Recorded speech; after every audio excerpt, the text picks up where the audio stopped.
W239BF Rochester. The sports leader. 95.7 FM and AM 950. The Fan, Rochester. Always live on the free Odyssey app. The Sports Bar with Danger and Battaglia. Daquan Jones's window will open today. I think it should be a boring Bills win, but I'm always a little leery when a team changes coaches for that next game because they're usually better efforts. If they lose the Easton stick, if they lose to them, they don't deserve to go any further. I hate for the Bills that they're huge favorites in that game. You just got to win the game. So it won't take much for the Bills to realize, you play lousy, anybody can beat you. But yeah, sure, everything worries you at this time of the year. I'm certainly not thinking the Bills are going to take this team lightly. They know they have no margin for error. They can't drop one at this point, especially against an AFC team. Mike Danger. The Bills are going back to the scene of the crime, the birthplace of masterstroke. Oh my gosh. Gene Battaglia. It's going to feel like a Bills home game on Saturday. Can we just all kind of agree? Right? Saturday night's going to be Bills Mafia party. Hey, Seattle. Go Hawks. Quinn scores! 95.7 FM and AM 950 The Fan, Rochester. If I may, right off the top, something that happened yesterday in the show, and I'm struggling with it, Gino. It was something you said. What did I say? You really don't like the grannies sledding down the hill? You have a problem with the grannies sliding down the hill in the Amazon ad?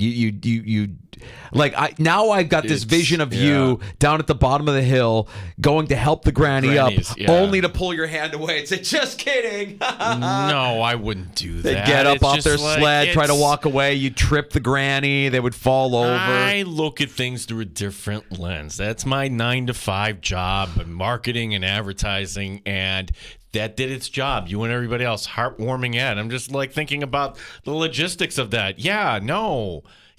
How are they getting up when they get to the bottom of the hill? They're not walking back up to the top of the hill. They need a gentleman, somebody like you there at the bottom of the hill to help them up off their sled, or to do what I'm visualizing you doing, which is going to help them up only to say, nah, just kidding, and walking away. Why would you pay me like that? Because grannies shouldn't be sledding on hills in your world. It's a bad ad because it's not realistic. It's not a real ad. There is no, take your mother-in-law or my mother-in-law. They're not going down the hill. I think I could get my mother-in-law to go sledding down a hill. I think I could convince her to do that. We would have a blast. The girls, yes, absolutely. We would absolutely be able to pull that off. See, where would you go sledding? Frisbee Hill. Here? Frisbee Hill. Yeah. Right in East Hilton. Beautiful East Hilton. There's a nice hill in the Village of Hilton behind Quest as well. There's places. In the east side, I know I'm not allowed on that side of town, but I know there's plenty of places. There is something. This is before your time, but did you ever hear about Suicide Hill? You wouldn't say that today. I think every town has a suicide hill. Yeah, it was actually in Durand. And actually it was so dangerous. They barricaded it off and they started to grow trees and you wouldn't even know where it is today. I think Ellison Park probably has some pretty good hills. But yeah, even the town I grew up in, the hill that we used to go sledding on, we called it Suicide Hill. I mean, I think every town has a suicide hill, as terrible as that is. Mm-hmm. But when you're a kid, all you're thinking about is, oh my God, this is dangerous. This looks terrifying. Let's throw Granny down that hill. Come on, Granny. I got you a pillow and everything for your little tushy. Let's go down the hill. And maybe this is on my mind because we saw some snow on the ground this morning, and it's not going to be a white Christmas, it doesn't look like, but this morning, I get up, I look out the window. My wife and I had completely different reactions. She's like, oh my God, it's snowing outside. I'm like, you're excited about that. You normally are too, Mr. Man-Plow. You're sad dad. I used the man-plow I didn't use the man-plow today. So I'm in a little bit of a mood. I didn't get out there and do the driveway today. No, I did not. Oh, wait, your wife also, she's on her 3-week vacation. Yeah. So there's stretching it a little bit. But yeah. No, it's 2 weeks. 2.5. It's 2 weeks. It's 2 weeks in a day, yeah. Well, a day. It's not a vacation day. It's the first of the year. Nobody works on New Year's Day. I mean, nobody at the company works on New Year's. People work on New Year's Day. By the way, another thing kind of crossed my mind is maybe the Amazon ad warned my cold dead heart, like I said yesterday. But I'm noticing things. It's the holiday season. Can we give a moment to the delivery people that are out there every day, whether you're talking about the mail, your packages. I don't want to forget anybody, whether you're Amazon, UPS, USPS, FedEx, DHL, whoever it is. What I know I'm forgetting some. The work that these guys do this time of year, I don't know. I mean, I think they kind of are like unsung heroes. Nobody really props them up, but they do a great job and appreciate them. A sporting event, or just kind of like a puzzle. How am I getting all this done today? And you're playing like games within your own mind, right? I got to make this many stops in this time, take pictures along the way. Yeah. And you're spending a lot of time in your van, your truck, your delivery vehicle. And if you're listening to the sports bar while you're making the deliveries, we certainly appreciate that as well. Know that in return, we appreciate all the work that you are doing, especially at this busy time of year. All right, this afternoon, we've got a great show lined up for you. We're glad that you're listening along in the free-to-download Odyssey app, locally at 95.7 FM, AM 950. Our video stream is up and running. You can check us out at The Fan Rochester on YouTube, also on Twitch at The Fan Rochester, and we're even on your smart device when you ask it to play 95.7 The Fan. Seth Appert, Rochester Americans head coach, going to stop by the sports bar later this afternoon, right around 4:25. So the Amherst got half of their points on the road. Now, sure, if we asked Seth, are you happy about that? He'd say no. But anytime you can go 500 on the road for a 3-game road trip against opponents you're not familiar with, I don't think that's a bad weekend, certainly. But now you come home, you get some holiday cooking, right? You get Cleveland Wednesday night, you get Providence Friday. Good outing today. They went over to Golisano's Children's Hospital, so a little good team outing there. Giving back to the community. We'll talk to Seth Appert. Oh, do the Amherst get back Jacob Bryson? He cleared waivers. I'm assuming he accepts his assignment. All right, well, let's see what that looks like here for the Amherst. That would be some help there on the blue line if that indeed is the case. Seth Appert stops by the sports bar right around 4:25 this afternoon. Every Tuesday, we get the chance to catch up with Matt Perino, who covers the Buffalo Bills for the Syracuse Post-Standard. He'll be stopping by here in less than 20 minutes. Yeah, and today is not your typical Tuesday because everything is, as Chris Brown phrased it, accelerated. Today is actually a Wednesday. No, it's really a Tuesday, but the point being, today, not a full practice. It was a walkthrough, but Sean McDermott commenting. We'll get Matt's thoughts as he was out at the stadium today, and I think your headline story is, hey, it's not going to be this week, but the Buffalo Bills are going to get a big boost on the defensive line with Daquan Jones now trending to return. Sean McDermott earlier today on the return of his defensive tackle. Daquan Jones's window will open today. I don't expect him to play at this point, but it's good to have him back, starting to work out there.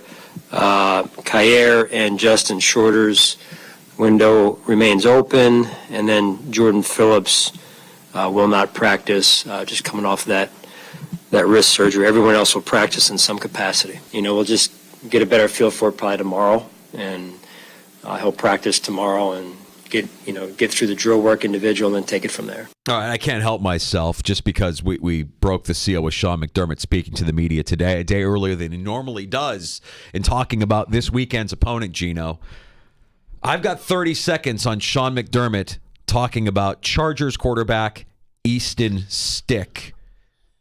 Shall we play a round of McDermott McLies? Oh, my goodness. All right, so when wagering, it's always wise to go over-under. Where do I set the over-under on McLies? This is going to be a classic Sean clip. I'm going to put it at 11, just over. Just more than 3 seconds per lie here. I think this is going to be rich in lies, Danger. Do you take the over or under on 11? I'm going the under because 11, that's a lie every 3 seconds. That's a clip he's never managed. That would be impressive. Okay. All right. Let's hear what Sean McDermott had to say about this weekend's opposing quarterback. Yeah, there's only so much film out there. I really thought in the game and a half that he's played this year, give or take, that Easton's done a real nice job. I mean, I know the result against the Raiders was the result, but I don't think that's indicative of who he is and his talent level as a quarterback. I mean, you see him in the pocket, he moves well, he's athletic, he does some real nice things, he threw some accurate balls, and so I think it's we need to be on our A game and have our focus where it needs to be this week. Nice. Damn. I It might have been 10. He was going so rapid fire. You get him listing off the attributes. I mean, he's tall, he's throwing the ball, he's handsome, he's accurate. Ding, ding, ding, ding. Wait, there's not a lot of film. Okay, lie. Did he not play in the preseason? Did he not go to college? Can you not figure out? You have a scouting report on him? Come on. Exactly right. All right, pretty good. Pretty good. Not quite the clip we were looking for, but he had a pretty good pace going there. That averages out to about a lie every, second and a half? Not too bad. That's good. Yeah, it's not too bad. So there you go. Sean McDermott speaking to the media, and Matt Perino was there on the scene. We'll talk to Perino here in about 15 minutes or so, get the latest from Orchard Park. You can join us this afternoon on the Good Smoke Barbecue and Pub Wingman line. That number is 866-4FAN, 585-866-4326. Award-winning barbecue from Good Smoke Barbecue and Pub. The new location, 135 West Commercial Street in East Rochester. GoodSmokeBBQ.com. Yeah, one other Bills note here. This courtesy of Ryan O'Halloran, because Jordan Phillips' wrist surgery. Ooh, what happened there? Well, the Bills saying week to week. It's going to be more than that. Phillips saying today that his goal right now is to be available if the Bills make the playoffs. That would make sense, Danger. If you have surgery on your wrist, I would think you'd be out. Sounds about right. I mean, Dawson Knox had wrist surgery, and what was he out? 5, 6? Something like that. I mean, if it's the same type of deal, you could maybe expect him back. But, getting back Daquan Jones makes your reliance on Jordan Phillips a lot less. I mean, if you can get Jones back in time for Miami, I think you're okay. There is a part of me, just in the back of my head, that's wondering, because it came up yesterday a couple times, what if Miami actually continues on the roll they're on? Now, they fell on their face against the Titans a couple of weeks ago. They shut out the Jets. Kind of looked like the Jets were quitting, by the way. And now you're hearing Aaron Rodgers say, for me to come back, it would be, I'd need another, maybe if I had another few weeks, I could come. Like, shut up. Yeah, Mr. King Thirst there. What if the Dolphins continue to roll? What if they don't lose to Dallas? What if they don't lose to Baltimore? Well, you're presenting the scenario, and it's possible. I don't think it's likely. But, and this was brought up to Sean McDermott, like, the Bills do not control their own destiny. They don't in terms of the postseason. They're going to need help along the way. Now, you have 3 weeks to go, but the idea that the Bills could win out and still not get in, it's real. Can you imagine Is that still a real possibility? Because I think before last week's game, the Bills winning out ensured a 99% chance. They do not control their own destiny, from what I heard today on One Bills Live. Okay. So but again, you're talking 99%. You're bringing up the scenario about being a wild card, and I've thought about that. And look, if you're going to be a wild card and say Buffalo wins out in this scenario, I would assume they would climb to the 5th, if not the 6th. And I'm looking at these opponents. Look at should the Bills be afraid of whoever wins the AFC South? The answer is no. Kansas City, well, you won there earlier.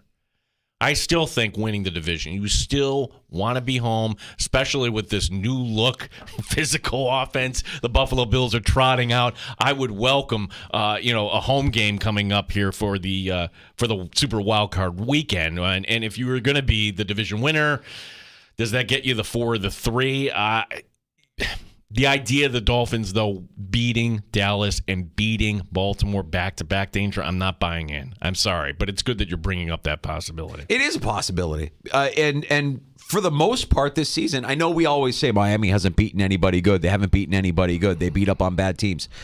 And maybe that remains true down the stretch here. But if they get Tyreek Hill back in some capacity, I worry about what that offense looks like against Dallas, given what we just saw Dallas's defense look like. I imagine that Dallas won't look as bad as they looked on Sunday when they face off against Miami this weekend. But that possibility is still there in the back of my head. Philly from last night. Philly is in a bit of a tailspin right now. Now, Dallas has something to play for again, right? Like Dallas could actually win their division. Dallas has motivation now. Actually, that was a good point. That was kind of a secret win for the Buffalo Bills last night, that Dallas could have been, all right, we're in the postseason. We're going to be the 5. You don't have to be the 5. Yeah. Philly could very easily miss out on the East. Right. So now you could be home, because that is a different – if there's one team where the home-road split is different, it's Dallas. So now, do I think Philly can get it together? Well, you play the Giants twice here in the last 3 weeks. One of our regulars pointing out to us on X, by the way, you can reach out to us at the Fan Rochester. Michael, speaking of the Giants, the Philadelphia's opponent here. There's a couple Tommy DeVito stories. Which one are you bringing up? Well, Michael sent us a tweet at the Fan Rochester on Elon's Twitter, X.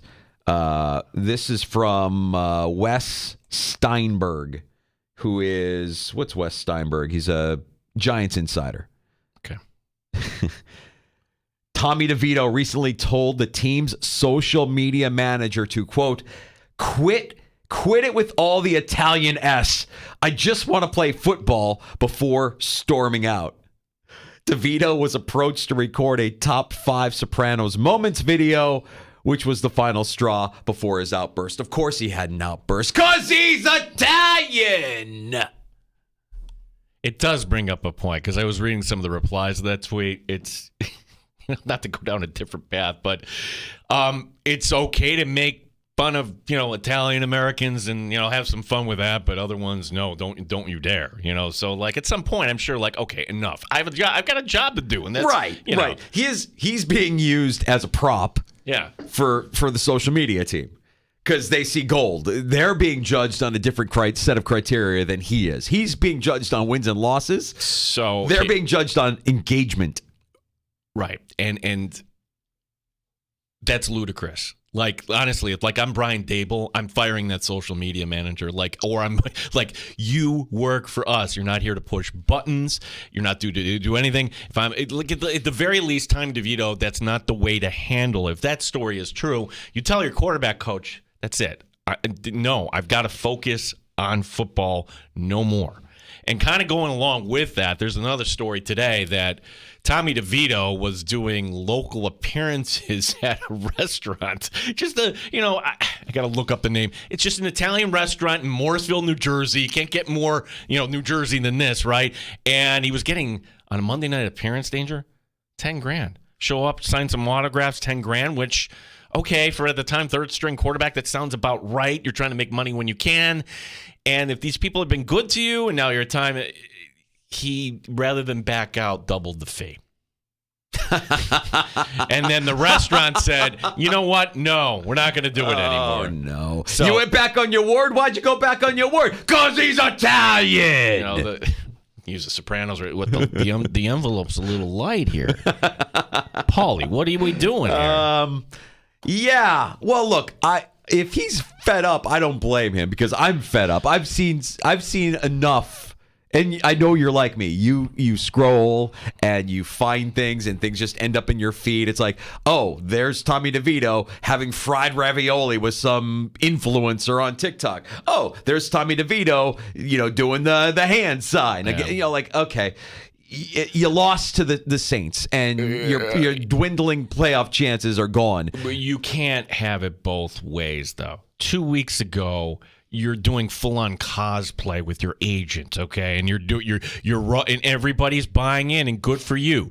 But if that's true that you went off on the social media manager, again, just go to your coach and say, listen, I gotta dial this back, which I can respect that, but you can't explode on somebody.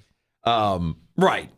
But I also understand the element of the social media manager saying, well, we've got some gold here. I mean, the Bills do this all the time, but you know what they do? They do it during training camp when it doesn't matter. Although you got to have the awareness, maybe it's kind of run its course. Maybe, just saying. Or after a loss. Yeah, after a loss. Maybe after a loss, we don't do this. We don't celebrate the quarterback that couldn't get us a win in New Orleans.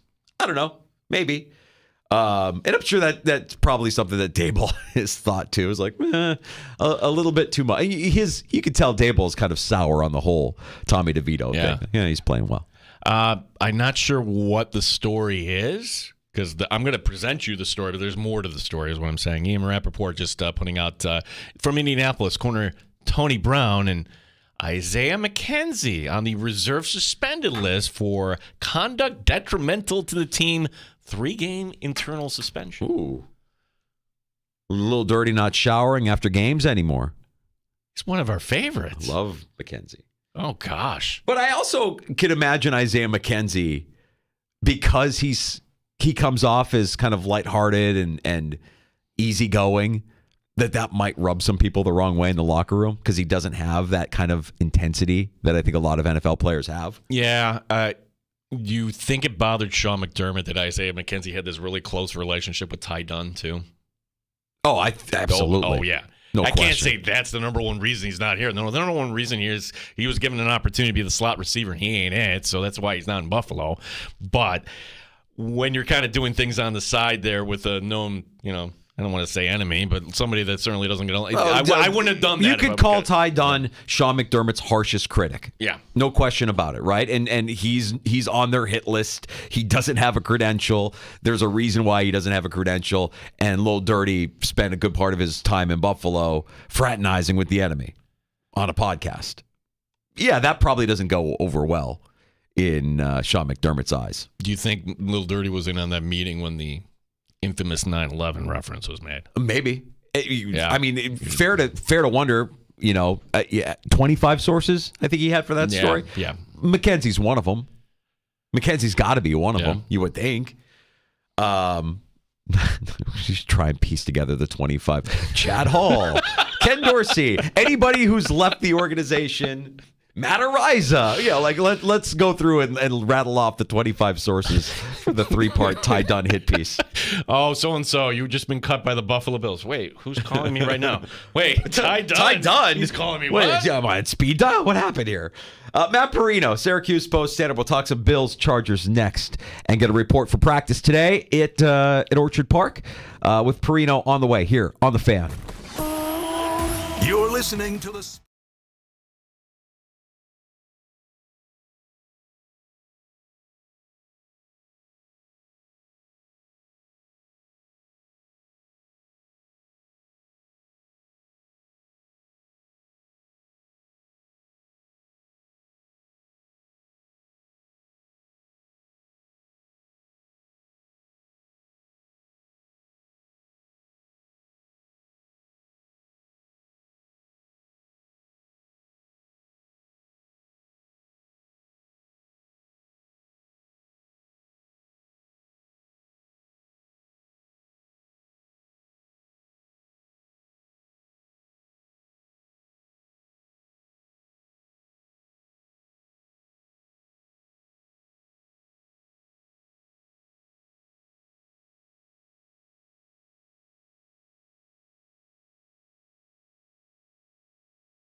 Sports Update. Buffalo Bills officially opening the 21-day practice window to activate defensive tackle Daquan Jones. Today being a walkthrough practice, not normal on a Tuesday, but the Bills play, of course, on Saturday.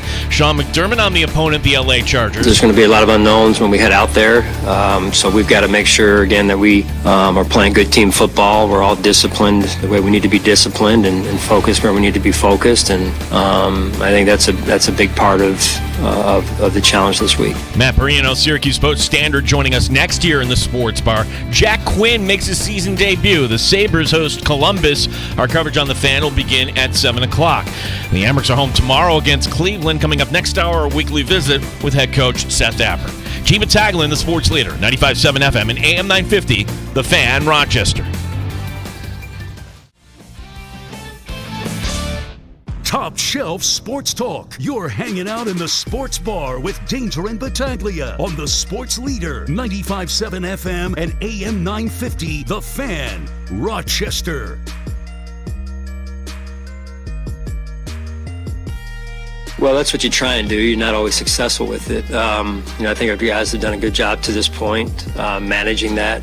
I think that's, the quickest way to get beat is usually with the number one receiver, at least through the air, obviously. So, we try and be pretty intentional about that. Bills head coach Sean McDermott on how this defense can stop Keenan Allen just a week after stopping CeeDee Lamb, essentially. We welcome in Matt Perino, the Syracuse Post Standard.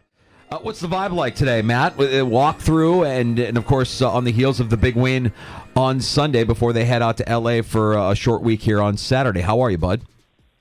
I'm good. I mean, the vibe is what you'd expect coming off of wins over the Chiefs and the Cowboys. I mean, this is a group that seems to be as locked in as any team in the NFL, knows the situation they're in. I think that being in the situation they have the last couple of years and going on the runs that they've gone on, they know more than most how important it is, like taking each game as it comes. And, I know a lot of that is cliche at this point, especially under McDermott, and this has been a year after year refrain from this group, but it's so important right now. I mean, any kind of letdown at this stage could drastically impact the playoffs, and they're 3 weeks away from potentially winning the AFC East. I mean, can you imagine that after where things were sitting after the Philadelphia Eagles game? So I think that there's a lot of hope in the building and a lot of resolve, knowing the two teams that they just beat and what they have to do down the stretch here. Matt, you're in the locker room, home and away, so you have a better perception, perspective on this than I do. My sense from being in the locker room Saturday was, holy cow, the linemen just so excited to talk about it. Everybody, it seemed more like a team effort the way that the Bills pushed around the Cowboys. Matt, is this physical style of play, is this the new or should be the identity of the Buffalo Bills moving forward? I don't know if it's going to be the identity, but I think it's part of it, right? Like, I'd almost more like it to be like the villain Two-Face from Batman, right? Like, you have this one side of the face that's Josh Allen in this potent passing game, and then you have this other side of that's a pretty side, right? The nasty side is the physical, down in the muck, like physical, hard run game that they showed that they're capable of producing last week against the Dallas Cowboys team, who I think if that's any part of their defense that's not that great, that's the area where you want to attack them. But you got to attack them, and you got to be successful in that part of the game. So I think what's happening more than anything right now is this is an offense that under Joe Brady is developing multiple ways or multiple modes with which to tap into, because we've seen it over the past couple of years. You get into the playoffs, and defenses know you better than anybody else. They have all the season of tape. They're the best defenses, the best coordinators, and you got to be able to come up with something different sometimes. And right now, I think at Joe Brady's disposal is a litany of different options that he might have to tap into as this run continues. Yeah, it's going to be fun to watch how he navigates that, Matt. I think to myself, everybody wants to know, what's wrong with Diggs and why isn't Diggs producing the way he was earlier this year? And then I think to myself, well, James Cook is a revelation, and now teams are going to focus on stopping him. And as they focus on stopping him, well, that might leave Diggs a little bit more wide open. And we haven't even talked about the 2 tight end set and the fact that you could get Josh Allen to complete a pass to Dalton Kincaid if he can hold on to the ball, and Dawson Knox, kind of at will. So he does have, it feels like now more than ever this season, Josh Allen has more weapons and Joe Brady has more weapons at his disposal. Yeah, and I think we've arrived at who is the number 2 weapon for this offense. We spent so much time talking about Dalton Kincaid and Gabe Davis over the last 8 or 9 months. And what I think we've come to realize now is that person is James Cook. And it's not just in the run game. It's the way that he jump-started this team against Dallas in the passing game was what I think makes him so hard to defend. There's not one area that you can worry about James Cook at this stage.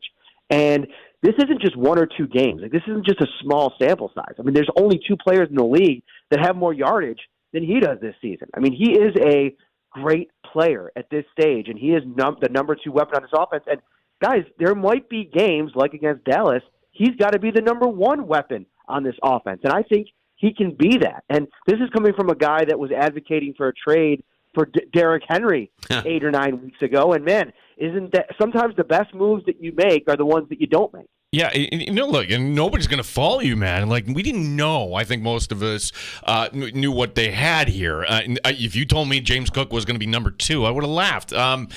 The question here is then why? Because usually running back is a position you just plug in and go. I mean, there's not a big rookie learning curve here. Now, I guess to some extent maybe that's it. And you fumble opening night against the Rams, and maybe that's setting back. What is it? Do you think that that took so long here to realize, or the coaching staff, whatever? How did it take so long to get James Cook here to where he is?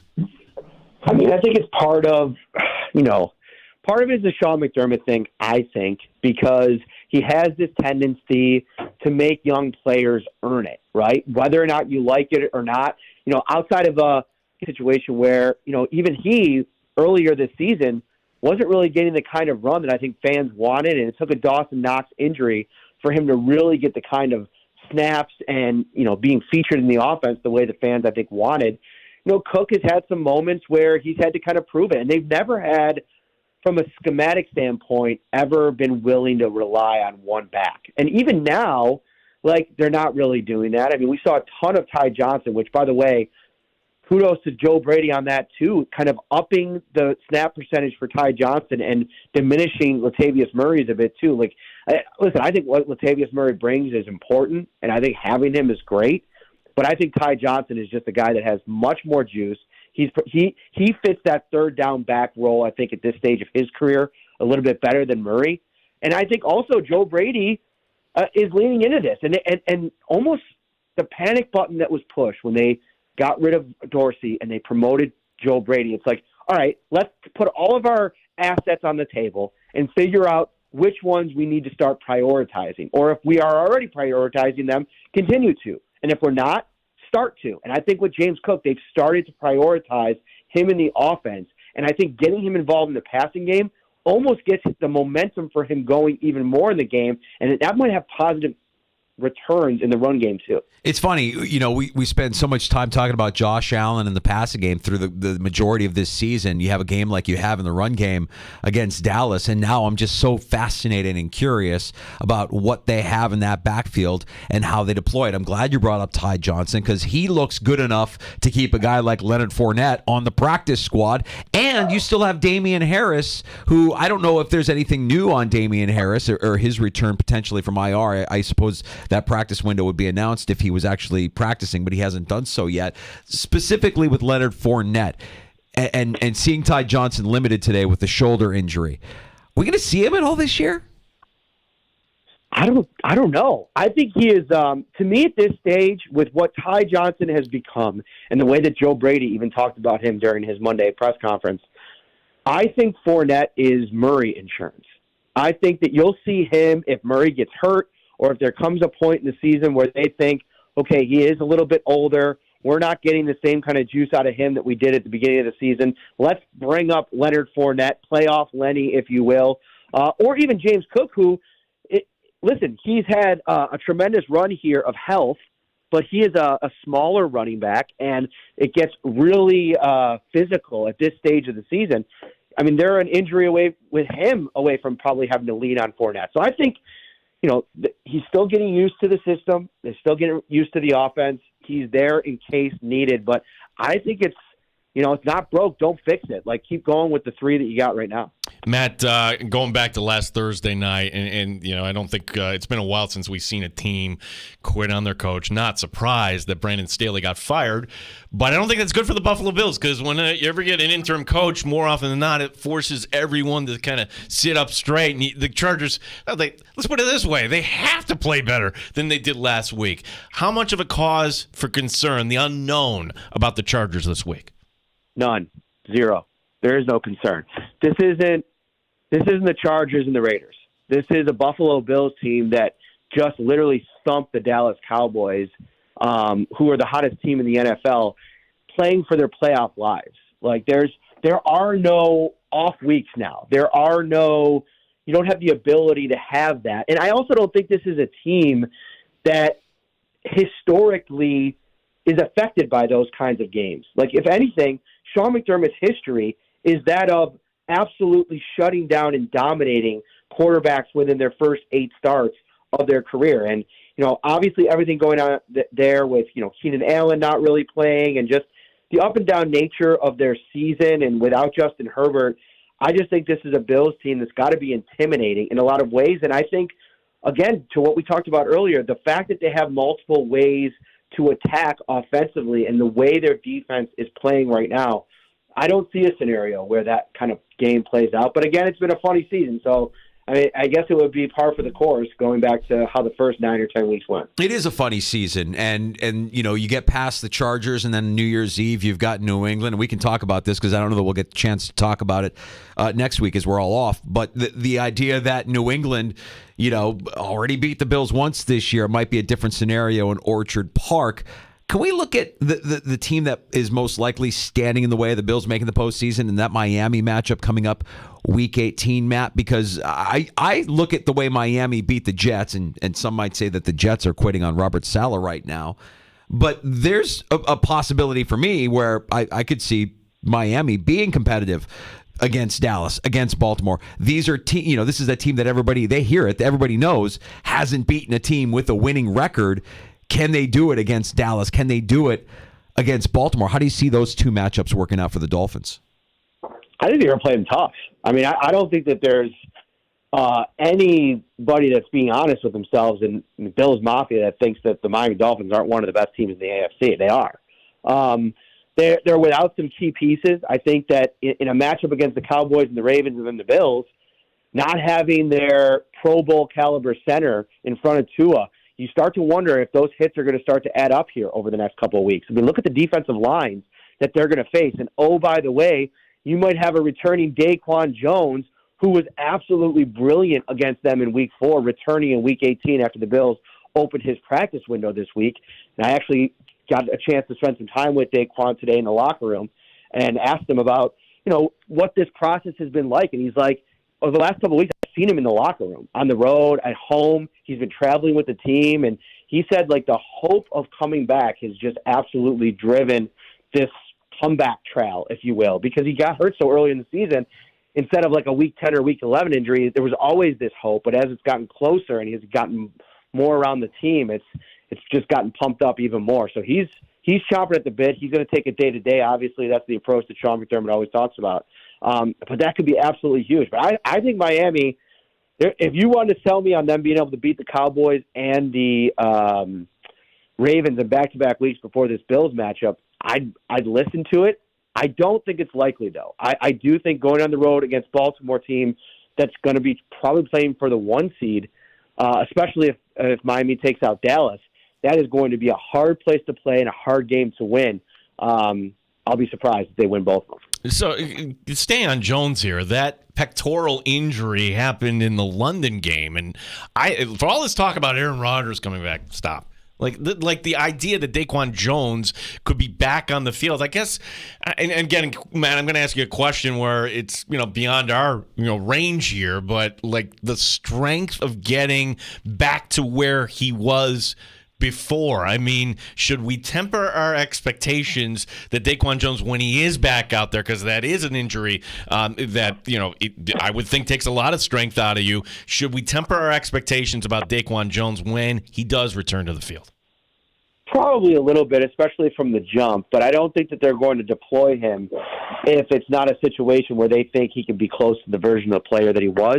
And even at 60%, it's better than what they've been getting outside of Ed Oliver. I mean, I think Tim Settles bounced back and had himself a pretty good season after a slow start. Not great, but formidable, like part of the rotation. Linval Joseph has been a really nice addition, add stability too. But I think Jordan Phillips, outside of this last game, it hasn't really been great. So I think if you're taking that out over the next 2 weeks, you're probably looking at Puna Ford getting elevated into that fourth defensive tackle role.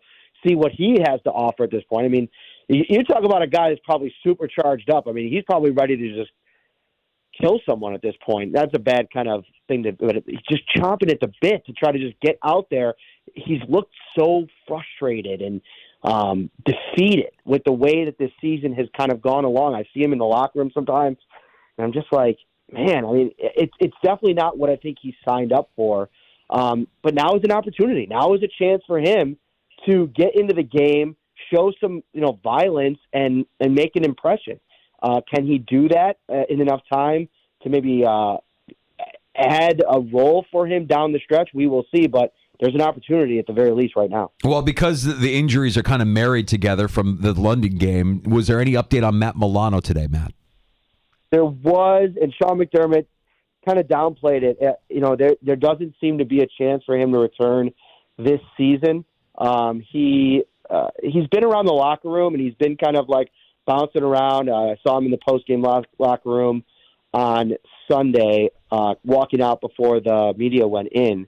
But it's a different injury, and I just don't know that every time Sean McDermott's asked about it, he doesn't give any kind of signal that there's even a glimmer of hope, where he did give that for Daquan Jones. So I'm guessing the season's over for him, but, it's impossible to say with 100% certainty. Matt, since we won't have an opportunity to talk to you next week, this is going to be the last time Bill Belichick, as Patriots head coach, comes to Buffalo, correct? I would think, what's ahead for that franchise? Oh, man, a lot of dark days probably. I mean, who knows what's going to happen next? And, they go into that situation that so many teams probably just have nightmares about, of trying to, find the right person to lead the organization, but then also be able to hit on some of the important decisions. I mean, it's all just the great unknown. There's been such stability there for decades, and now they're probably going to go into rip it all down, restart from scratch. It's going to be actually really intriguing to watch from the outside to see how that market handles that whole deal. I mean, it's been funny, even the last couple of years, I think most realists around the league have understood that the dynasty was over, if you will, but they've been clinging to it there for a while Bill Belichick is there. There's always a chance, but it's definitely over, and it'll be interesting to see how they forge ahead with the new decisions. Matt Perino joining us here, Syracuse Post-Standard, our guest in the sports bar with Danger and Battaglia. What do you got cooking on the Shout podcast this week? What are you and Ryan working on, and what can we expect here as we get ready for Saturday night, which I believe, if I'm not mistaken, is available if you're in Buffalo on local TV. It is. But we're outside of the window, so it's a Peacock exclusive in Rochester. Yeah, and I highly recommend. I think Peacock does a month free trial if you've never done it before. Peacock's pretty cool. We have it. We watch some different shows on there. I think it's $4.99 a month after that or whatever. And I know people are like, do I got to get another subscription? But even if you don't want to sign up for a long term, just get the free trial, knock that out. We're actually, it's a busy week. So I'm driving out to Verona, New York. It's about 30 minutes outside of Syracuse, as is Ryan. On Thursday night, we're bringing Shout live to Turning Stone Resort Casino in Verona. So we're going to have a show out there 8 p.m. Thursday night. You can watch Thursday Night Football. They got this new sports and rec room. All these TVs. They're going to play the Syracuse Bowl game. They're going to play Thursday Night Football, and you can watch a live episode of Shout. It's going to be super awesome. So come out, and then I come back Friday, fly out to L.A. for a quick trip, and then get back home and spend some time with the fam. Yeah, this times out perfectly for you. Christmas Eve, Christmas Day. And, Matt, we wish you the best happy holiday here for you and your family. We appreciate everything you've done for us here on our show and for Rochester Bills fans covering the team. Yeah, this is one of my favorite times of the week, man, hanging out with you guys. Thanks for having me, and happy holidays to you and all your listeners. Appreciate Thanks, you. Matt Perino, Syracuse Post-Standard, the Shout Podcast. I'm kind of jealous. He's getting this live Shout Podcast over there at Turning Stone. Man, I'd go to Turning Stone and just have a blast. It's like, I'm going out to Verona. Okay.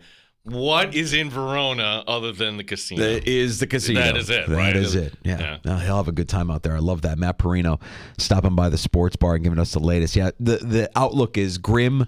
If you were thinking that Matt Milano could return this year, Sean McDermott has really not given you any indication that that's even close to a possibility. So most likely next time we see Matt Milano, it'll be in shorts at St. John Fisher. Yeah, I mean, he didn't 100% close the door in those comments today, but it was the appropriate time to ask the question if Daquan is coming back. What about Milano?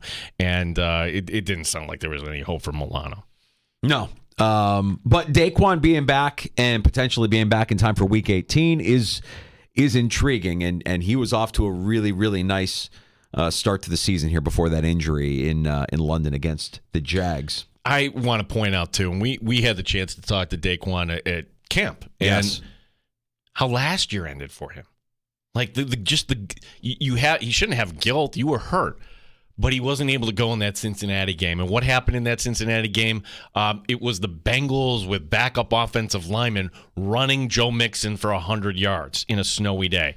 And I can only imagine Daquan Jones watching that, thinking, I would have been the difference in that game. And here we are again. But this year, willing himself back. For all the talk about Aaron Rodgers, how great. He was never going to come back to begin with. Daquan Jones, what is it, 9 weeks after a pec injury? We're talking about this? And he's been with the team. Pec. Yeah, and he's been with the team. He's been active. You see him on the sideline. You know he's traveling. A lot of guys just disappear, focus on their rehab, focus on getting better. He's been a team guy, a team first guy. Really love the story, and hopefully there's some redemption there for Daquan Jones as the season winds up and hopefully leads to a Bills postseason berth. Feedback on the YouTube channel is Ryan Talbot, our buddy, writing in. Matt Perino, now there's a headshot if you've ever been on our thing of whenever we have a guest. Check out our stream at The Fan Rochester on YouTube and Twitch. Look at that lettuce. It is remarkable. It is remarkable. I mean, the product, the care, the skill that goes into Perino's coif is a sight. To kind of review, he won it over Fates. Like the Perino had the best. We did our best hair awards, and that was easy, chalky pick. Yes, it definitely easy. Appert has to be in the mix. Appert win, play, show. Yeah, and I'm going Perino, Appert, Fates, and then I put Capaccio in, and you were upset at me. Get out of here. He's bald. He doesn't have lettuce. There's no salad. Come on, what are we doing? No, it's the care. You want to do a win play show of domes? It goes SVP, Sal, Gene. Win play show. No, I could do a better job. There's no doubt. It's radio. I mean, yes, we're on the video stream now. I get it. Yeah. All right, we got to take a break. I'll drink to that is on the way next. We've got some takes ready to share, some takes on tap, and we touched on it just a little bit a few moments ago before we talked to Matt.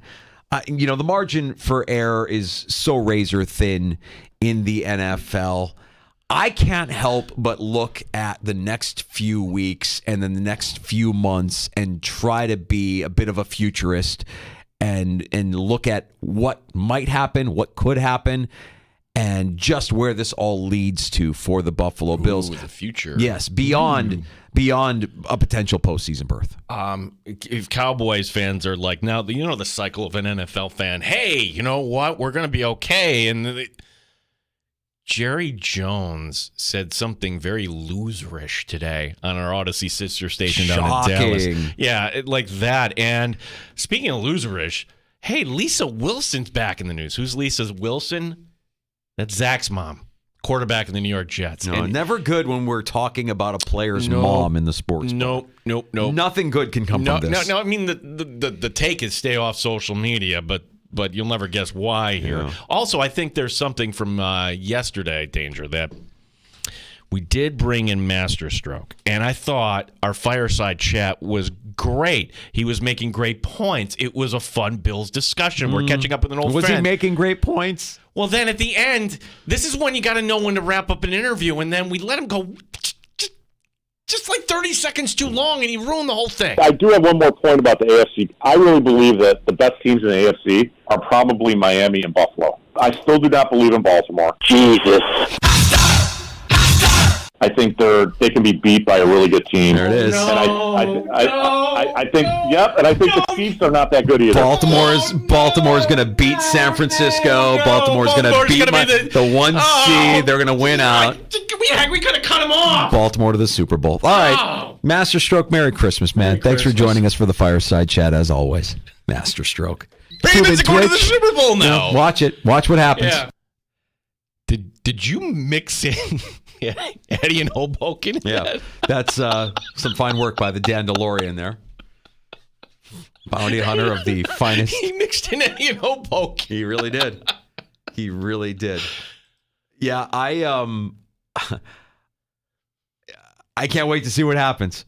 That guy just came in and doubled down. Like the first time it happened, and I'm trying to find the audio, the original audio of Masterstroke when we were live. We were live at the Old Stone. And it wasn't draft night. It was one of our just regular kind of events. Yeah, and this was before they were getting ready to play the Rams on a Monday night, and he was like the betting favorite for the MVP, and Masterstroke wanted none of it. Yeah, basically it was Lamar is overrated. No guy has done less and gotten more hype than Lamar. And I remember that thinking at that moment, you're kidding me. And he ended up winning the MVP. So we have to take what he says with a grain. And you're probably right. We should have maybe chopped off that conversation by a minute. But we gave him that extra vine and he swung right in. It's like he can't help himself. He really can't. But we'll get to that and more next. We've got some takes on tap on the way here on The Fan Rochester. You're listening to the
Live streaming online and in the Odyssey app at The Fan Rochester. The sports leader, 95.7 FM and AM 950. The Fan Rochester.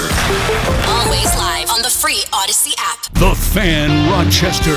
Sports update. Buffalo Bills officially opening the 21-day practice window for defensive tackle Daquan Jones, who tore his pectoral muscle in the London game. Today being a walkthrough practice, Von Miller not in town. He was at a family funeral today. Saturday night, it's the Bills and Chargers in L.A. Jack Quinn tonight making his season debut for the Buffalo Sabres. I kind of always had around this time in my head. It's been 6 months now, about 25 weeks, so I think we've given it plenty of time, and I'm ready to go. Quinn coming back from an Achilles injury. The Sabres hosting Columbus. Our coverage here on The Fan will begin at 7 o'clock. Rochester Americans are back home tomorrow night taking on Cleveland. We'll talk to head coach Seth Thafford coming up later this hour. Sports is brought to you by GetMyPerks.com, where you can find plenty of holiday deals today. Gene Battaglia, the sports leader, 95.7 FM and AM 950. The Fan Rochester.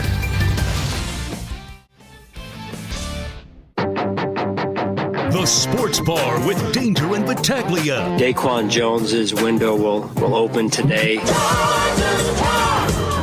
I think it should be a boring Bills win, but I'm always a little leery when a team changes coaches for that next game because there's usually better effort. If they lose the Easton stick, if they lose to them, they don't deserve to go any further. I hate for the Bills that they're huge favorites in that game. You just got to win the game. So it won't take much for the Bills to realize, you play lousy, anybody can beat you. But yeah, sure, everything worries you at this time of the year. I'm certainly not thinking the Bills are going to take this team lightly. They know they have no margin for error. They can't drop one at this point, especially against the AFC teams. Mike Danger. The Bills are going back to the scene of the crime, the birthplace of masterstroke. Oh my gosh. Gene Battaglia. It's going to feel like a Bills home game on Saturday. Can we just all kind of agree? Right? Saturday night's going to be Bills Mafia party. Hey, Seattle. Go Hawks. Quinn scores! 95.7 FM and AM 950. The Fan. Rochester. Lamar Jackson gets more love than anybody who's done less than I've ever seen in the history of the NFL. You're right. He's done nothing.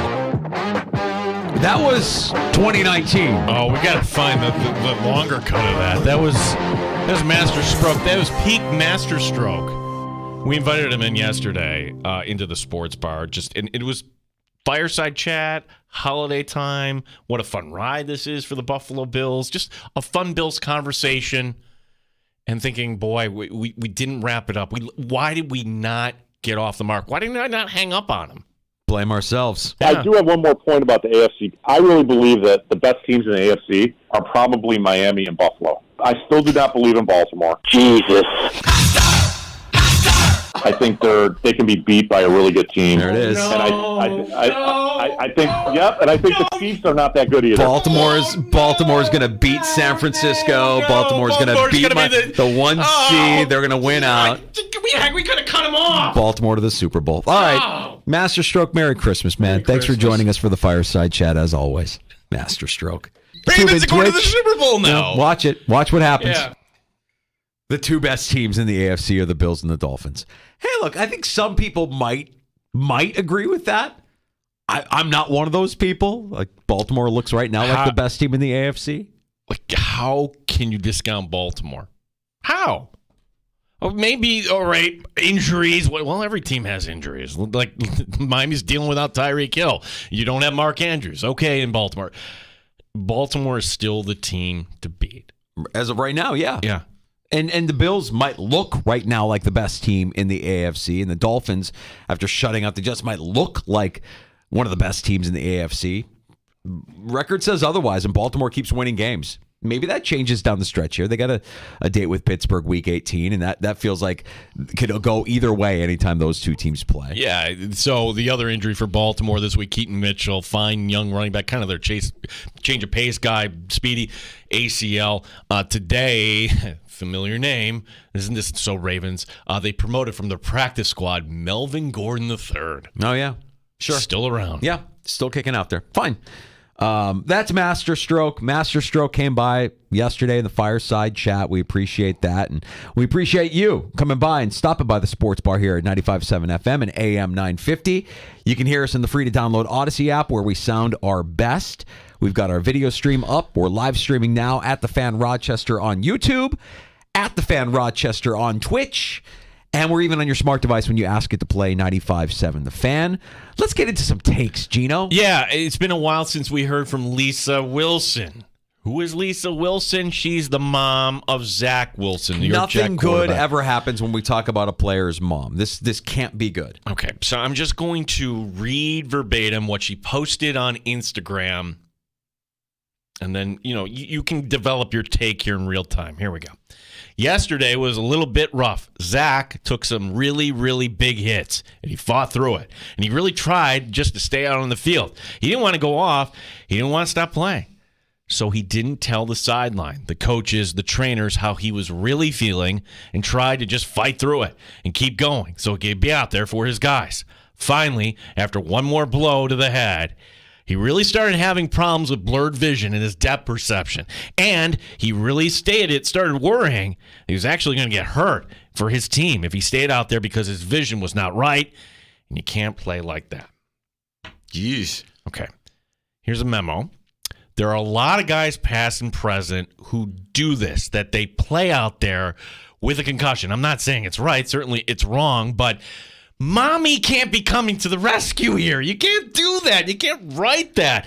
Look, the only thing we want to know, Lisa, who was your friend your son hooked up with? Yeah. By the way, Zach Millsworth, still alive in the guillotine. Yeah, I'm not really that interested in who her friend was that Zach hooked up to. I'm kind of over that. That's become a Francesa for me. Oh, who cares? But I do believe this kind of update from a player's loved one, somebody close to a player, this is the reason why the NFL is expanding internationally as quickly as they can. Because for every Lisa Wilson, multiply it times, every football player's mom has to be thinking what she put out there every time their son goes out on the field. It's a violent game. You worry about the long-term effects. In fact, their studies have shown the long-term effects of playing football at any level.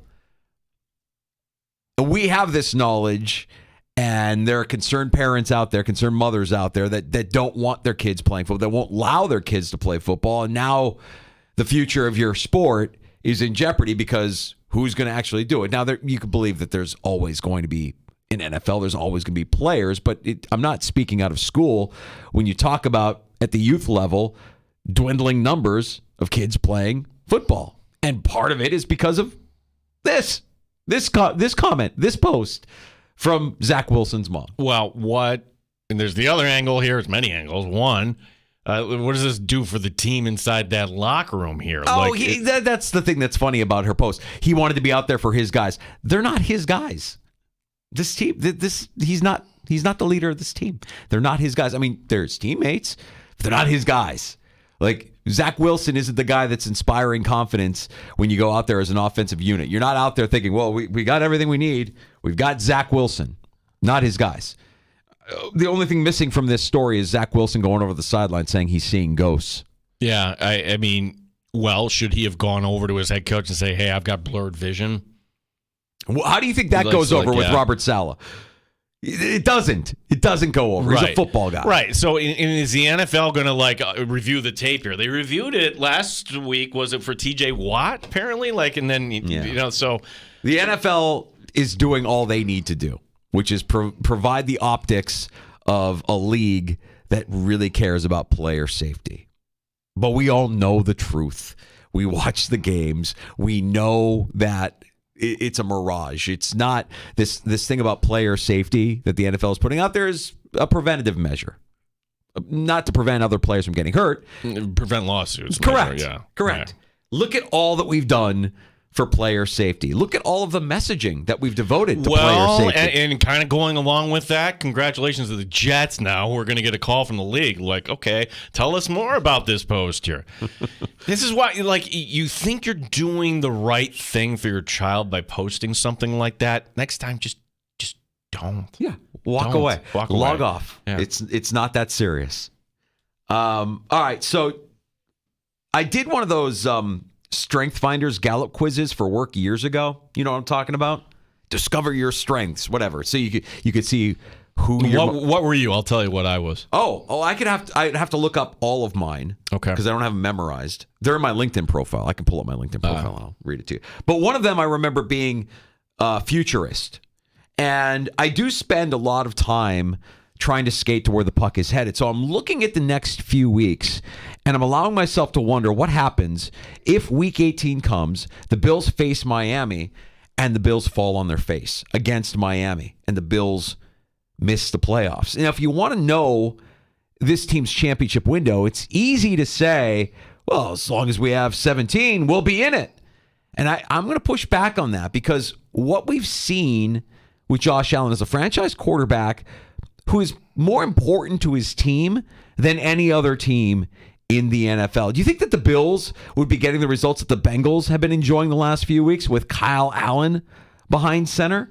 Josh Allen does so much in each game, and even with a de-emphasized rushing attack through the course of this season, his body is taking a pounding out there. Next season, his cap hit balloons, and Brandon Beane is going to need to make some tough calls on veteran players, star players. When Josh gets to be 31, 32, it wouldn't shock me if we see a guy who just can't do what he's been doing anymore. The window hasn't closed for the Bills, but the rest of this season and potentially this postseason is all that's preventing it from closing. There's no room for error, and you have to win out if you want to maximize Josh Allen.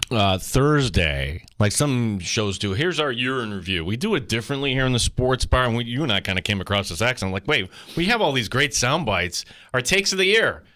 It's kind of our little award ceremony, and one of our nominees kind of goes along with us hand in hand. Like, oh my gosh, like Maggie Gray like punched us between the eyes and said, "Hey, was 13 seconds your best chance?" Is it mental?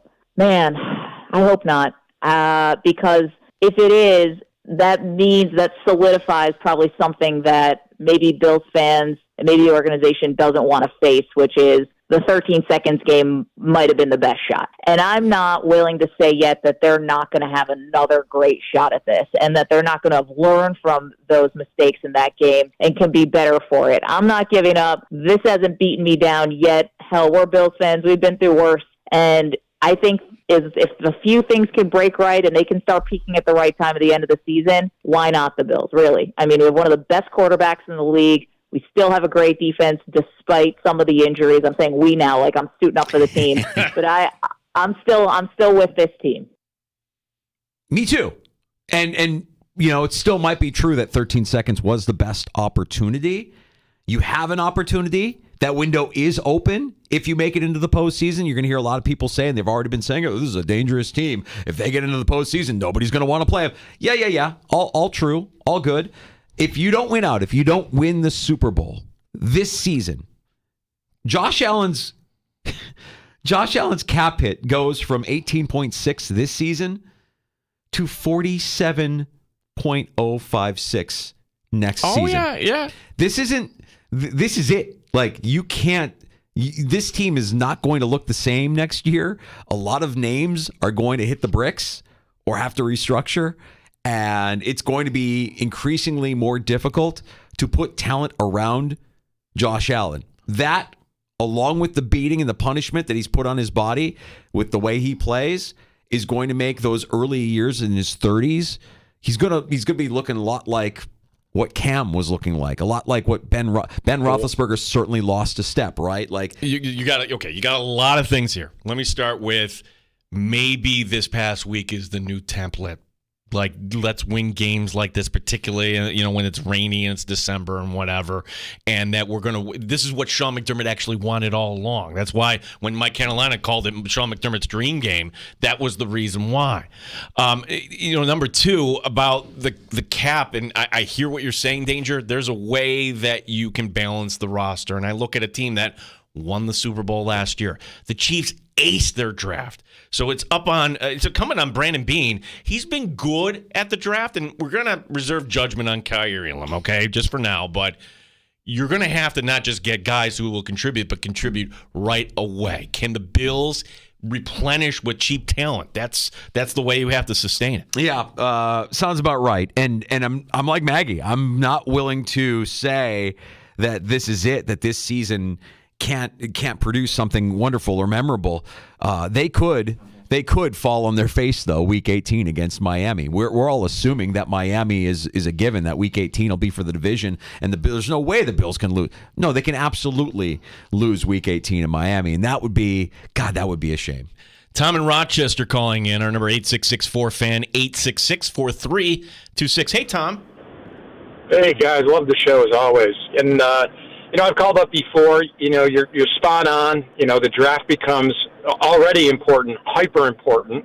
Making sure you hit on at least get serviceable players who can contribute to the team, and you don't whiff on anyone, especially in the first 2 rounds. The only solace I take, though, and I see a little bit of it going on in Kansas City, right, with Mahomes, his cap number, the loss of receiver talent, the inability to bring in guys but getting guys on the cheap, is, every other team with a good quarterback is going to face the same dilemma at some point. The only one I see on the horizon is C.J. Stroud's got at least 4 more years, right? Yeah. But you're going to see it. You're going to see it with every team with a marquee quarterback is going to be struggling. That's the only solace I take. We're in line to suffer the misery that other teams either are having or will have very soon. Yeah, I think what every NFL GM tries to accomplish is that cheat code of getting productive play out of your quarterback while still on the rookie deal. And you've got Josh Allen this year at an affordable number, but it balloons to that ridiculous number next season. But teams like, you mentioned the Texans, I'll put Jacksonville in there as well since you got Trevor Lawrence still. You've got guys that haven't quite broken the bank yet. Herbert, forget it. That window is about to close. Burrow, same deal. But there will be quarterbacks and there will be teams drafting quarterbacks that in the next 2-3 years, and that's what I'm looking at here, they're going to have a chance at winning big games and playing meaningful games in January with their quarterback on the rookie deal, and a lot of talent, a lot more talent around their quarterback than what the Bills might have. Wow. I don't want to be doomy gloomy. Like, look where Buffalo is, and New England hasn't even hit the reset button here yet, and all those other teams. One other quick take here, because we got to get to Seth Thappert here.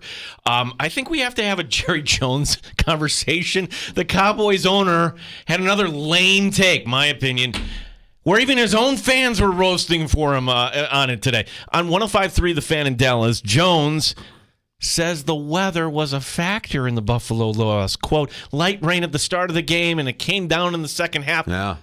I agree. It was so unfair, Jerry. The sun came out every time the Bills had the ball, and it rained every time you went on offense. It's soft. Just that's it. Cowboys are soft.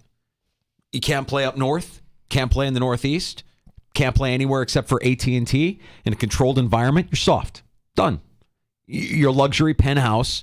You had to come out into the real world and hang out with the real folks. Nice seeing you. Get out. You're soft. Might they have to go to Philadelphia in the postseason? Sure. If they don't win the division, of course. Yeah. Like, how's the weather going to be then? Then you have to go to Philadelphia. They go to San Francisco, they're going to get waxed. It doesn't matter. Well, I'm just saying with the weather, though. Like, stop with that. No, the weather is like, you cannot use that as an excuse. I'm sorry. Yeah, unless you're old and you're Jerry and you've fostered a culture of being soft. Maybe he's angry because Jerry's the real commissioner that Terry didn't get a dome in the future. That's right. That's what they were that's what they got together on Saturday night, and it was a short conversation. We could raise a glass, but you didn't get a dome, so I'm going to go ahead. You could have had all these other events, and you could have charged more. Yeah, and you could have hired my company to manage your new facility. Yeah. All right, we got to get to Seth Thappert, Rochester Americans head coach. He's stopping by the sports bar next. We'll get an update on his team as they prepare for a busy week and doing some good in the community here during the holiday season as well. We'll let Coach talk a little bit about what he and his team was doing. They were around town. Was it today? It was today that they were making the round. So we'll get into that here in the sports bar this holiday season. All your wishes are coming true on FanDuel, America's #1 sports book. Mike Danger once again for FanDuel Sportsbook, official partner of 95.7 The Fan. Right now, new customers get $150 in bonus bets with any winning $5 money line bet. It's $150 if if your team wins. If you've been thinking about joining FanDuel, there's no better time to get in on the action. The app is super easy to use. You've got a wide range of betting options, everything from spreads to player props, over-unders, and more. So visit FanDuel.com/Mike, M-I-K-E, and join me this NFL season on FanDuel, official partner of the NFL. 21 plus and physically present in New York. First online real money wager only. $5 pregame moneyline wager required. $10 first deposit required. Bonus issued as non-withdrawable bonus bets that expire 7 days after receipt. See terms at sportsbook.fanduel.com. For help with a gambling problem, call 1-877-8-HOPE-NY or text HOPE-NY 467-369. You're listening to the Sports Bar.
Sports Update. Buffalo Bills officially opening the 21-day practice window for defensive tackle Daquan Jones. He's been out with a pec injury, today being just a walkthrough practice. Von Miller not in town. He was at a family funeral. Sean McDermott on the L.A. Chargers. There's going to be a lot of unknowns when we head out there, so we've got to make sure, again, that we are playing good team football. We're all disciplined the way we need to be disciplined and focused where we need to be focused. And I think that's a big part of the challenge this week. Bills and Chargers coming up Saturday on WCMF. Jack Quinn makes his season debut for the Buffalo Sabres tonight. Sabres hosting Columbus. Our coverage on the Fan begins at 7 o'clock. Rochester Americans back home tomorrow night against Cleveland. We'll talk to head coach Seth Appert coming up next year in the Sports Bar. Gene Battaglia, the Sports Leader, 95.7 FM and AM 950, The Fan, Rochester. The beer is cold and the wings are hot. You're in the Sports Bar with Danger and Battaglia on the Sports Leader, 95.7 FM and AM 950 The Fan, Rochester. All right, we're going to check in with Rochester Americans head coach Seth Appert one last time before we go to the holiday break. One last time in the year 2023, Seth, and we know that you and your guys were doing some good out in the community today. Tell us a little bit about what y'all were up to, and a happy holiday to you. Yeah, happy holidays. Thanks for having me on. We had the opportunity to go to Golisano Children's Hospital and Rochester General today to see children that are in the hospital and for various different sicknesses, illnesses, things of that nature. And it's always very humbling opportunity to go and share those moments with the kids.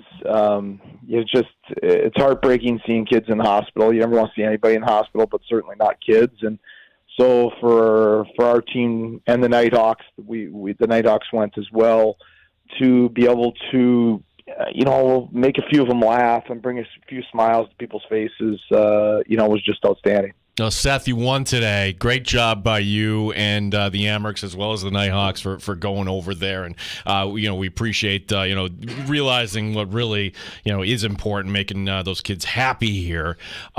Turning back to hockey here. I know if I asked you the question, hey, you're satisfied with getting, half the points on the road, you would probably say no. But, Seth, it's not a bad weekend for your team coming back. We were 3 minutes away from a really good week, right? If you get that last game to overtime, you get 4, maybe 5 points. Then it's excellent. So from a points perspective, it was solid.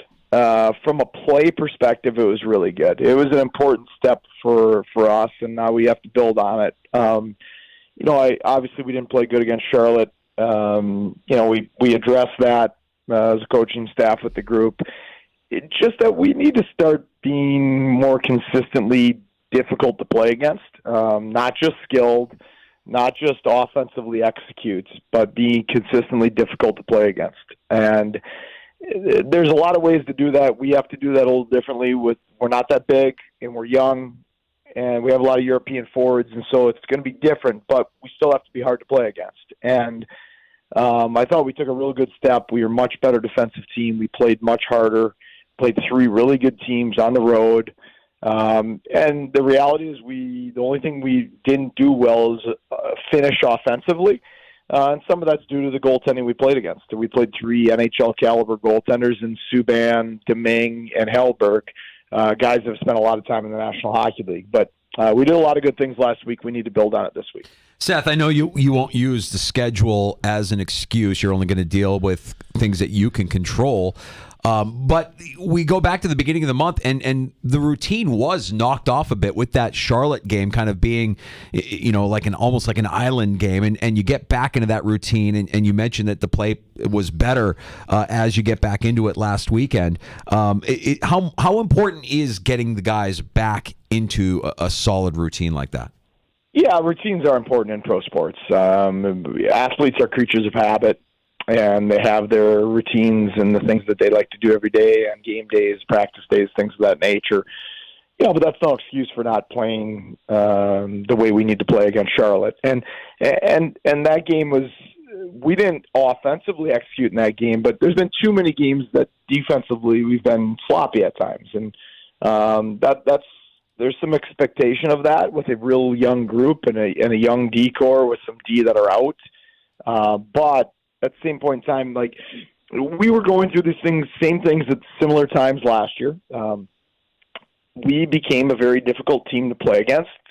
February, March, of last year, and because we became difficult to play against, that allowed us to earn the right to play in late April, May, and June. And that's the same things we're addressing and working on right now. We believe in what we do offensively, and even though we didn't score quite enough this week, I believe we'll score. But we have to defend, and this was a big step forward in that regard. Amerks are home tomorrow night against Cleveland, also Friday night against Providence. We'll talk about those games in a little bit. Head coach Seth Appert, our guest here in the Sports Bar. News here from the last 24 hours. So up in Buffalo, Jack Quinn, he's back on the roster, and to make room, Jacob Bryson clears waivers. So he's an Amerks. Seth, have you talked to Jacob, and where's his head at, and what would be your expectation for a player that, we know he's good, but he hadn't seen a lot of time up in Buffalo? Yeah, I have talked to him. Talked to him this afternoon. Waited to see. It's a weird 24 hours for a player. And Jacob's still young, and am I going to get claimed? Am I not? All those different things. He grew up in this organization. This is the only organization he's been in pro hockey. So I waited for him to clear. I coached him not long, but about half that COVID year. Nathan Pace played with him, so there's a lot of comfort level. He's an amazing young man, a great teammate. He still would come down. The last 2 years, he was at a lot of our playoff games. Just that's the kind of person he is, and he spent a lot of time in Rochester. He's had great experiences in Rochester, so he's excited. You never want to be in the American League when you're an NHL player, but at the same point in time, he knows he needs to play.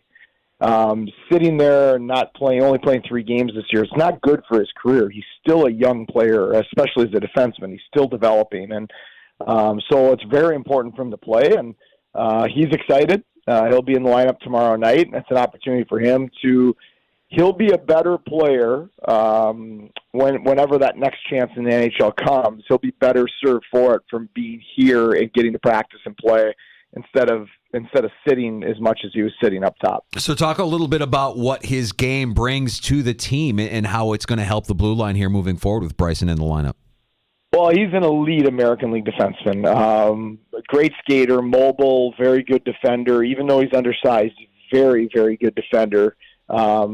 Extremely good on the breakout, can quarterback a power play if that's what we eventually choose to do. Depends on how long he's here. Especially with Prow and Metza out and Johnson up right now, we've been thin back there, and this gives us another high-end American League defenseman, a guy with a ton of National League experience. And, you play some of the teams we played this week, they were older teams. We're a younger team. And, they got guys like, Riley Nash and players of that ilk that have played 700 games, things of that nature. And so to have another guy with his experience level is huge. Yeah, everybody be honest. You're not working this week, okay? You can go out and see the team tomorrow night, Cleveland, Friday night, Providence. So I know, Seth, we don't want to look ahead to the next opponent per se, but, while you're here there, give us your thoughts here on the schedule here before everybody breaks for the holidays.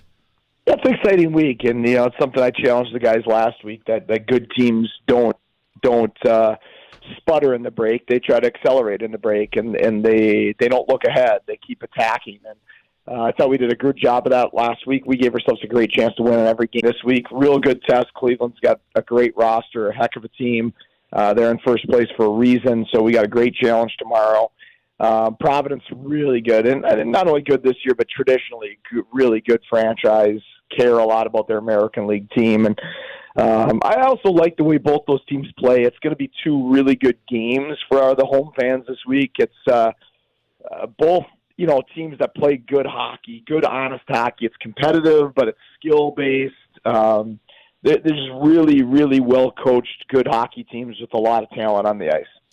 Seth, Gene mentioned it earlier, and I know that Jack Quinn returning to the Sabres lineup doesn't really impact you, but it does impact you in that you were a big part of his development and getting him to where he is. Talk a little bit about his rehab here and how he was able to get back. What I kind of look at him like, wow, he kind of recovered fairly quickly from that injury. Well, it's not a surprise. Jack's a guy that I'll be friends with Jack the rest of my life. that's just the kind of relationship he and I were able to forge. And, that a lot of that is forged through shared adversity. He came to us so young, and he was in over his head at times in the American League as a young guy. And we just spent a lot of time together and watched a lot of video together, went through ups and downs together, and then eventually found success together. And I think when that happens, there's bonds that you earn that you're going to have forever. And so he's a guy that I just really pull for. I have so much respect for. I'm not surprised at how he's returning, because his work ethic and his commitment to being a great hockey player is high as I've ever been around, and really excited for him and excited to watch him tonight. Yeah, as the Sabres taking on Columbus tonight, Cleveland and Providence coming up. And Seth, I know you don't want to talk about a game coming up, 2 weeks from now, but since we won't talk next week, can you give me this holiday present and beat Hershey? I just feel like that's the team. And look, I know probably you'll say it's just another game, but when you were coaching at RPI, Union wasn't another game, right? Like, is there anything added to that game coming up during the holiday week? No, the Union wasn't another game. Our coaching staff had a brawl with Union. So, really? You got to tell the story. Wait a second. Hold on. Don't gloss over that, Coach. Yeah, that was something. Yeah, we had a third game with Union every year. Something that at the time Nate Lehman, the head coach, who's now at Providence, great coach. He and I wanted to create, a special game for our student athletes, and so you'd have one league game in each building, and then we created a third game. We got the mayors and the governors and all these dignitaries involved to make it a bigger event, and it grew. And both programs were really good at the time, and so it grew to where, the attendance was 11,000, 12,000 people in downtown Albany, and things escalated one night, and there was a brawl at the end of the game between the players, and it may have escalated to the coaching staff a little bit. So that's just something sometimes that happens. Not proud of it. If you're watching the live stream right now, Gene actually pulled up the video. How did I not know about this? And he's watching it. His live reaction to seeing the video, Seth, is priceless, because you're in there. You're in the mix in there somewhere, right? Like I don't know which one. I can't see because I'm looking at a reverse image of what. Yeah, Seth is not. He's just being a gentleman here. The other guy is like, hey, you got to. I was not the aggressor in that situation, but. And cooler heads prevailed eventually, but it was a heated rivalry, and with Hershey, the original question was Hershey, right? I was going to say this is a long way of answering that Hershey's another opponent. You're not going to fight the Hershey coach, Seth, right? Yeah, Nelly would kill me. I think that what Hershey is, not only obviously they win the Calder Cup, right, but they're a measuring stick. And they're a measuring stick. They're the best team in the Eastern Conference. They're still at the top of the Eastern Conference. It's a proud franchise. They have good young prospects. They spend a lot of money on their veterans, and they won the Calder Cup. And so it's a measuring stick of where you're at against the best team in our league. And if you have success against them, that's great. You earn confidence from that. If you fail against them, it gives you a measuring stick of where you're at, how far you are away, or how close you are to being a great team. And those games are very important. Even though you only play them 2 times in the regular season, they're important in terms of the development of your team over the course of the season. Seth, exciting couple of weeks ahead for you and for the boys. Really looking forward to it. Wishing you the best of luck and wishing you a happy holiday. Thanks for all your time in 2023, and we can't wait to pick it back up in 2024. Happy holidays, guys. I appreciate you having me on. Thank you for everything, Seth. Seth Appert, head coach of the Rochester Americans. And you never know what you'll learn here in the sports bar. And what year was that? 2014. So this is from the Albany Times Union. And I'm going to put up the picture if you're watching on the stream here. It's this is so ghetto. You're looking at the reflection in a window of what it is. It's 2 coaches in their suits getting separated by an official. Yeah. And so Rick Bennett was the head coach at Union at the time. This picture shows his right arm cocked, and he's ready to go, but the linesmen jump in. So 7,100 fans in the Albany Arena there, 125 penalty minutes after the game. And this Mayor's Cup game meant so much, regular season game, that the RPI players spilled out onto the ice after a 2-1 win where you have all these penalty minutes, and they're throwing their gloves and everything. Well, I don't know, like unwritten rules of hockey. This is what I'm trying to figure out on the fly, that the head coach of took exception, lost his mind, and went after Seth on the ice. So, wow. Yeah, Apri wasn't doing anything to pick a fight or anything like that. I love that, though. College hockey can get pretty gnarly, can get kind of chippy sometimes. And you talk about rivalries like that. That's a lot of fun. Can you imagine being at that game and you see the coaches throw down? I love it. Yeah, this is years ago. Canisius is probably that team for RIT. This team is coming in. Mm-hmm. And, Seth was at RPI a very, very long time, and they actually let him go. They relieved him of his duties. And here's somebody that knew what he was about. He was a teacher, went to go coach at USA Hockey, and look where he is. And he's going to be in the NHL someday. So there's somebody that didn't let a little setback like that, fluster him. Setback? I put that on the front page of my resume. Got into a fist fight with another coach. This picture, too, the hair is just perfect. Yeah. We're talking about the hair. That's Lego hair. Lego hair. He's got Lego hair. Let's do Who's Hot and Who's Cold in fantasy football. Gino, it's brought to you by our friends from AirQuip Heating and Air Conditioning. Well, of course. If you're number 2 in the league, he's not just he is your running back 1. He's a first-round pick next year. I'm talking about James Cook. For sure. He might be number 2 overall danger next year. Can you imagine that? Can make the case. Yeah, behind CMC here. Who's cold? Go with anybody on the Chargers right now. I don't care about Easton Stick. Keenan Allen. I dumped Keenan Allen in our game team. I'm like, no. Okay, what? He's going to get 5 catches or whatever. So who's hot and who's cold? For everybody that's still alive in your championship week here, some leagues championship, some leagues the semifinal. Good luck to you this week. It's fun and challenging to know when to start a player that's heating up or bench one that's cooling off. It's not fun to be too hot or too cold in your home or business. Make the best lineup call you can and call AirQuip today. All right, Gino, what else do we got to get to here? We got some news and notes from around the league that we can get to. We can get back to Daquan Jones, who is designated for return from injured reserve. The Bills making that announcement today, and we also have the Bills' injury report from today as well. Yeah, there's really not much on it because today was just a walkthrough. We mentioned in the sports update last one that Von Miller wasn't in town. Not sure who passed in his family, but head coach Sean McDermott mentioned that he thought that he would be back. Von would be back in town tonight. So as far as the Bills injury report, we'll learn a little bit more tomorrow. The one story that came out today, though, was Jordan Phillips, and this shouldn't be a surprise. We learned yesterday, wait a second, he had wrist surgery following the game. That can't be good. Well, no, it's not good. And the hope for Jordan Phillips is that he be back for the postseason, but look, I think no Jordan Phillips, no Daquan Jones against the Chargers. You're going to be fine this week. Maybe you get Jones back for the Patriots, maybe not. If you get Jones back and ready for the Dolphin game in 2 weeks, and again, that's a game that you're going to have to stay hydrated, all hands on deck, that sort of thing. That's the hope here. I think that the Jordan Phillips injury isn't the worst thing for Buffalo. Just a few names listed as limited, and keep in mind the Bills were conducting a walkthrough today. Epineza limited with his rib injury. Leonard Floyd also dealing with a rib and a wrist injury. He was limited. Micah Hyde dealing with that neck stinger still.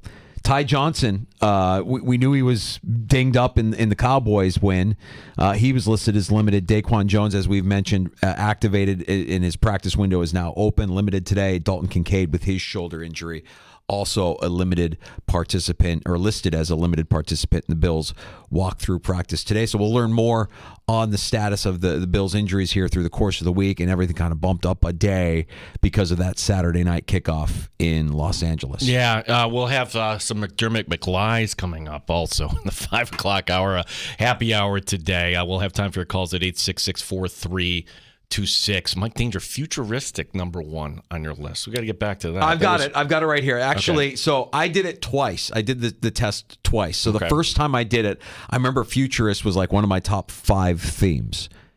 my current, most recent 5 themes, the strengths that they do from the strength finders. We joke, we're like, this is like adult Pokemon. Like we gotta meet people that have all of these themes, and we can all kind of like group together and collaborate. And anyways, 1 is deliberative, 2 is maximizer, 3 is adaptability, 4 is harmony, and 5 is belief. I would have. You're big into harmony. That would have been 5 is belief. Yeah, harmony is just, I'm looking for consensus. So I was told futuristic, not good for sales. Because oh yeah, they're going to do something at some point, and it has to be today. Yeah, today. So do you want to take a guess what my number 1 would have been? Is it any that I just listed? Nope. No, I have no idea. Nope. Competitor. Ah! So, we would be talking, and I would be, behind the scenes, I can't believe, this other radio show. You'd be like, Gene, what do you care? And what competitors do, it's not that we want to win. We're always measuring ourselves against others. God, and it's that not must very be hell. It's great for sales. It's great for everything, but that's must be hell. I just think of controlling what you can control. You hear coaches say it all the time, players say it all the time. We're going to control what we can control. If you keep doing that, if you keep thinking and measuring yourself based on what other people are doing that you can't control, it would drive me nuts. You learn how to manage it. Whew. The other one I had was woo. Woo. Woo is, well, you're a sales guy. You need woo if you're a sales guy. I think you would have been, they probably would have looked at your themes if you didn't have woo, and they'd be like, yeah, maybe you should spend more time in the sports bar, less time pounding the pavement, pal. Oh, you have woo? Okay, go out there and sell, Gene. Go out there. Actually, they're saying that already. You know what? Do the show as much as you want. You're not helping us there. All right, there's the fun exercise. And Futurist was one that I remember. It was the first time I took it, which would have been, almost 20 years ago at this point. But yeah, I do like looking ahead to see where the puck is headed, skating to where the puck is headed, and it's kind of fun to do here with the Bills when you think about what the next few weeks might look like, the next few weeks beyond the next few weeks, and then potentially into next season and beyond. One last thought on Seth. Do you think he's upset that we drew that fight story out of? No, he brought it up. This is another game. It's not another game. The coaches got in a fight. He brought it up. Yeah. We asked him about it. He brought it up. And then he shared the story. And it's a great story. And that video that you have, or that image that you have, is fantastic. 2 coaches rearing back and ready to go. It's like Rocky versus Apollo, except you're on ice. It's fantastic. That was at the peak Deadspin, too. That's where it took off. So... Yeah, 2014. Yeah. Rest in peace, Deadspin. I mean, I know it's still there, but it's not. No, it's nothing. It's not what it was. All right, happy hour is coming up next. Hey, we have time for your calls. You can join us at 866-4FAN, 585-866-4326. If you want to pull up a stool, we got a round of shots coming up as well. And you can join us on the Good Smoke Barbecue and Pub Wingman line. That number is 866-4FAN. Of course, award-winning barbecue from Good Smoke Barbecue and Pub. The new location at 135 West Commercial Street in East Rochester. GoodSmokeBBQ.com. You're listening to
Sports leader, 95.7 FM and AM 950. The Fan, Rochester.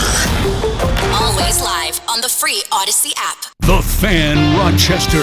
Sports update. Buffalo Bills opening up the 21-day practice window for defensive tackle Daquan Jones. He's been out since the London game with a torn pec. Today was just a walkthrough practice. Von Miller not in town. He was at a family funeral today. Bills and Chargers Saturday. Catch that game on 96.5 WCMF. Tonight, Jack Quinn making his season debut for the Buffalo Sabres. I kind of always had around this time in my head. It's been 6 months now, about 25 weeks. So I think we've given it plenty of time, and I'm ready to go. Quinn coming back from an Achilles injury. Columbus, the opponent. Our coverage will begin at 7 here on The Fan. Rochester Americans are back home tomorrow night against Cleveland. They're home Friday night as well, as Providence will be coming to town. Sports is brought to you by GetMyPerks.com. Need some last-minute gift ideas? Head on over to GetMyPerks.com. Gene Battaglin, the sports leader, 95.7 FM and AM 950. The Fan, Rochester. The Sports Bar with Danger and Battaglia. Daquan Jones's window will open today.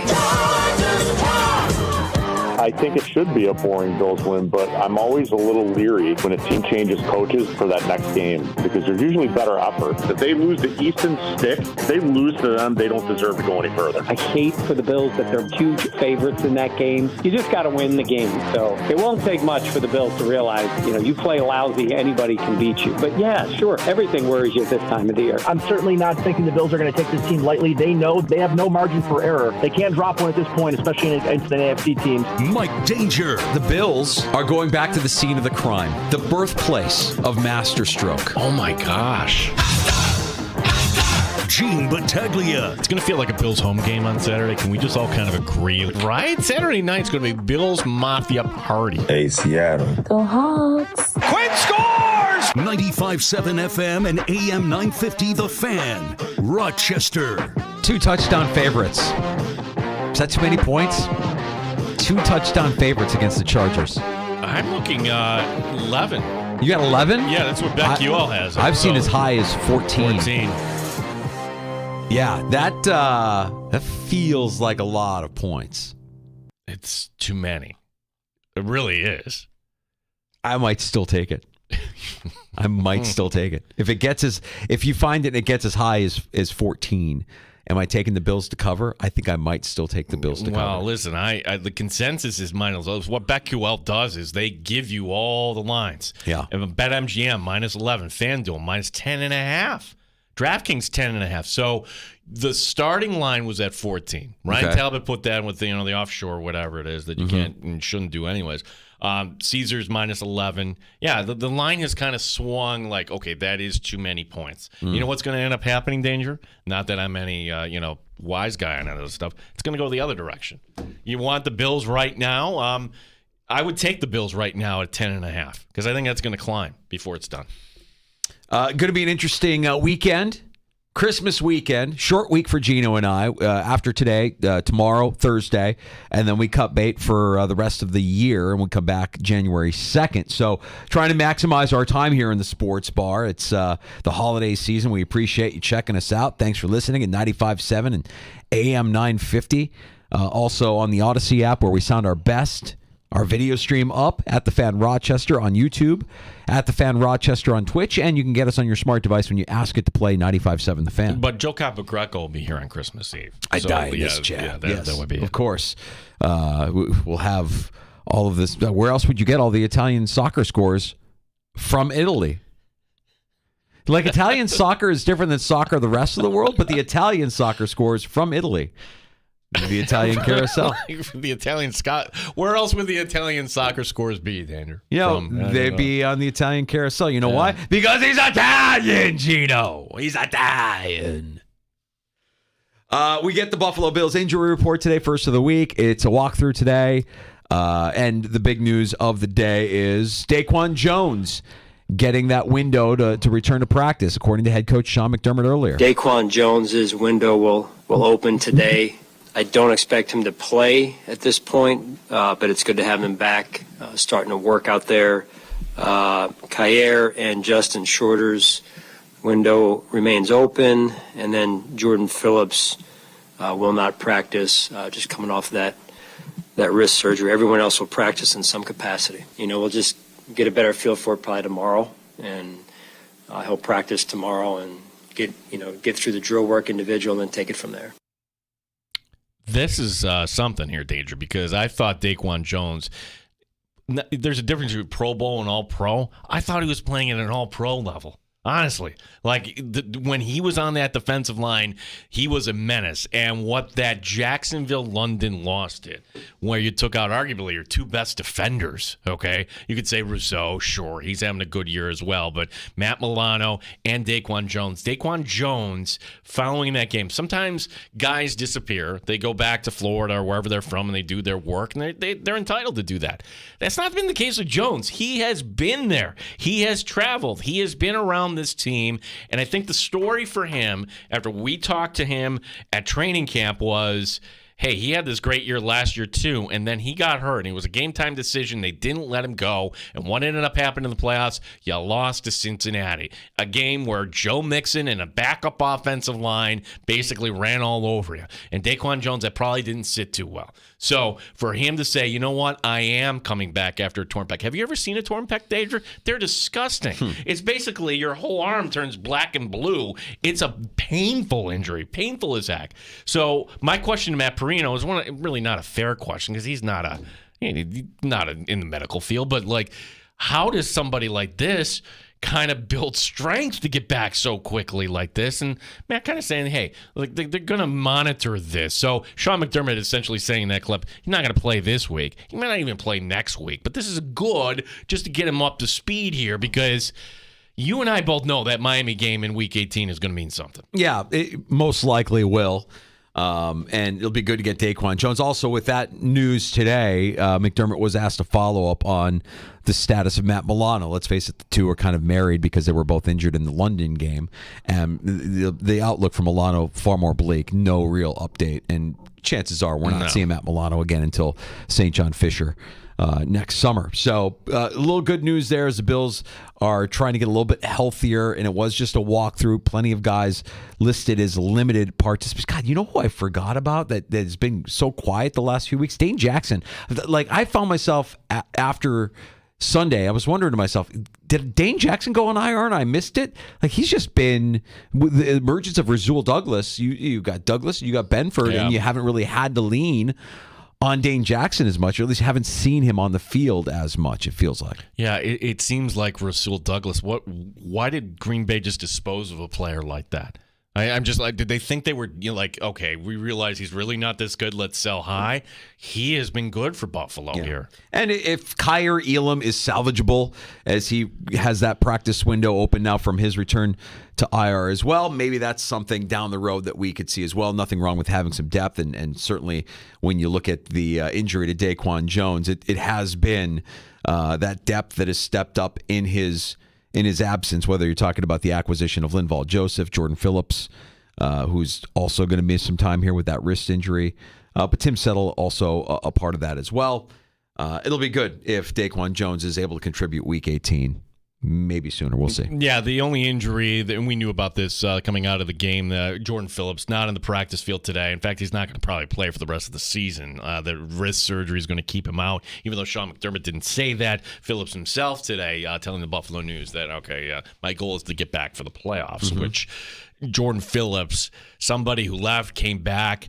That's another storyline here, Danger, that you see guys pop every once in a while, whether that's Phillips, whether that's Shaq Lawson. I didn't expect to see those guys so much in the backfield against the Cowboys on Sunday. The one that I'm going to circle and kind of keep an eye on from the injury report is Ty Johnson. Limited with the shoulder. You saw it during the game on Sunday. Like, he was bothered by it. He toughed it out and he played through it.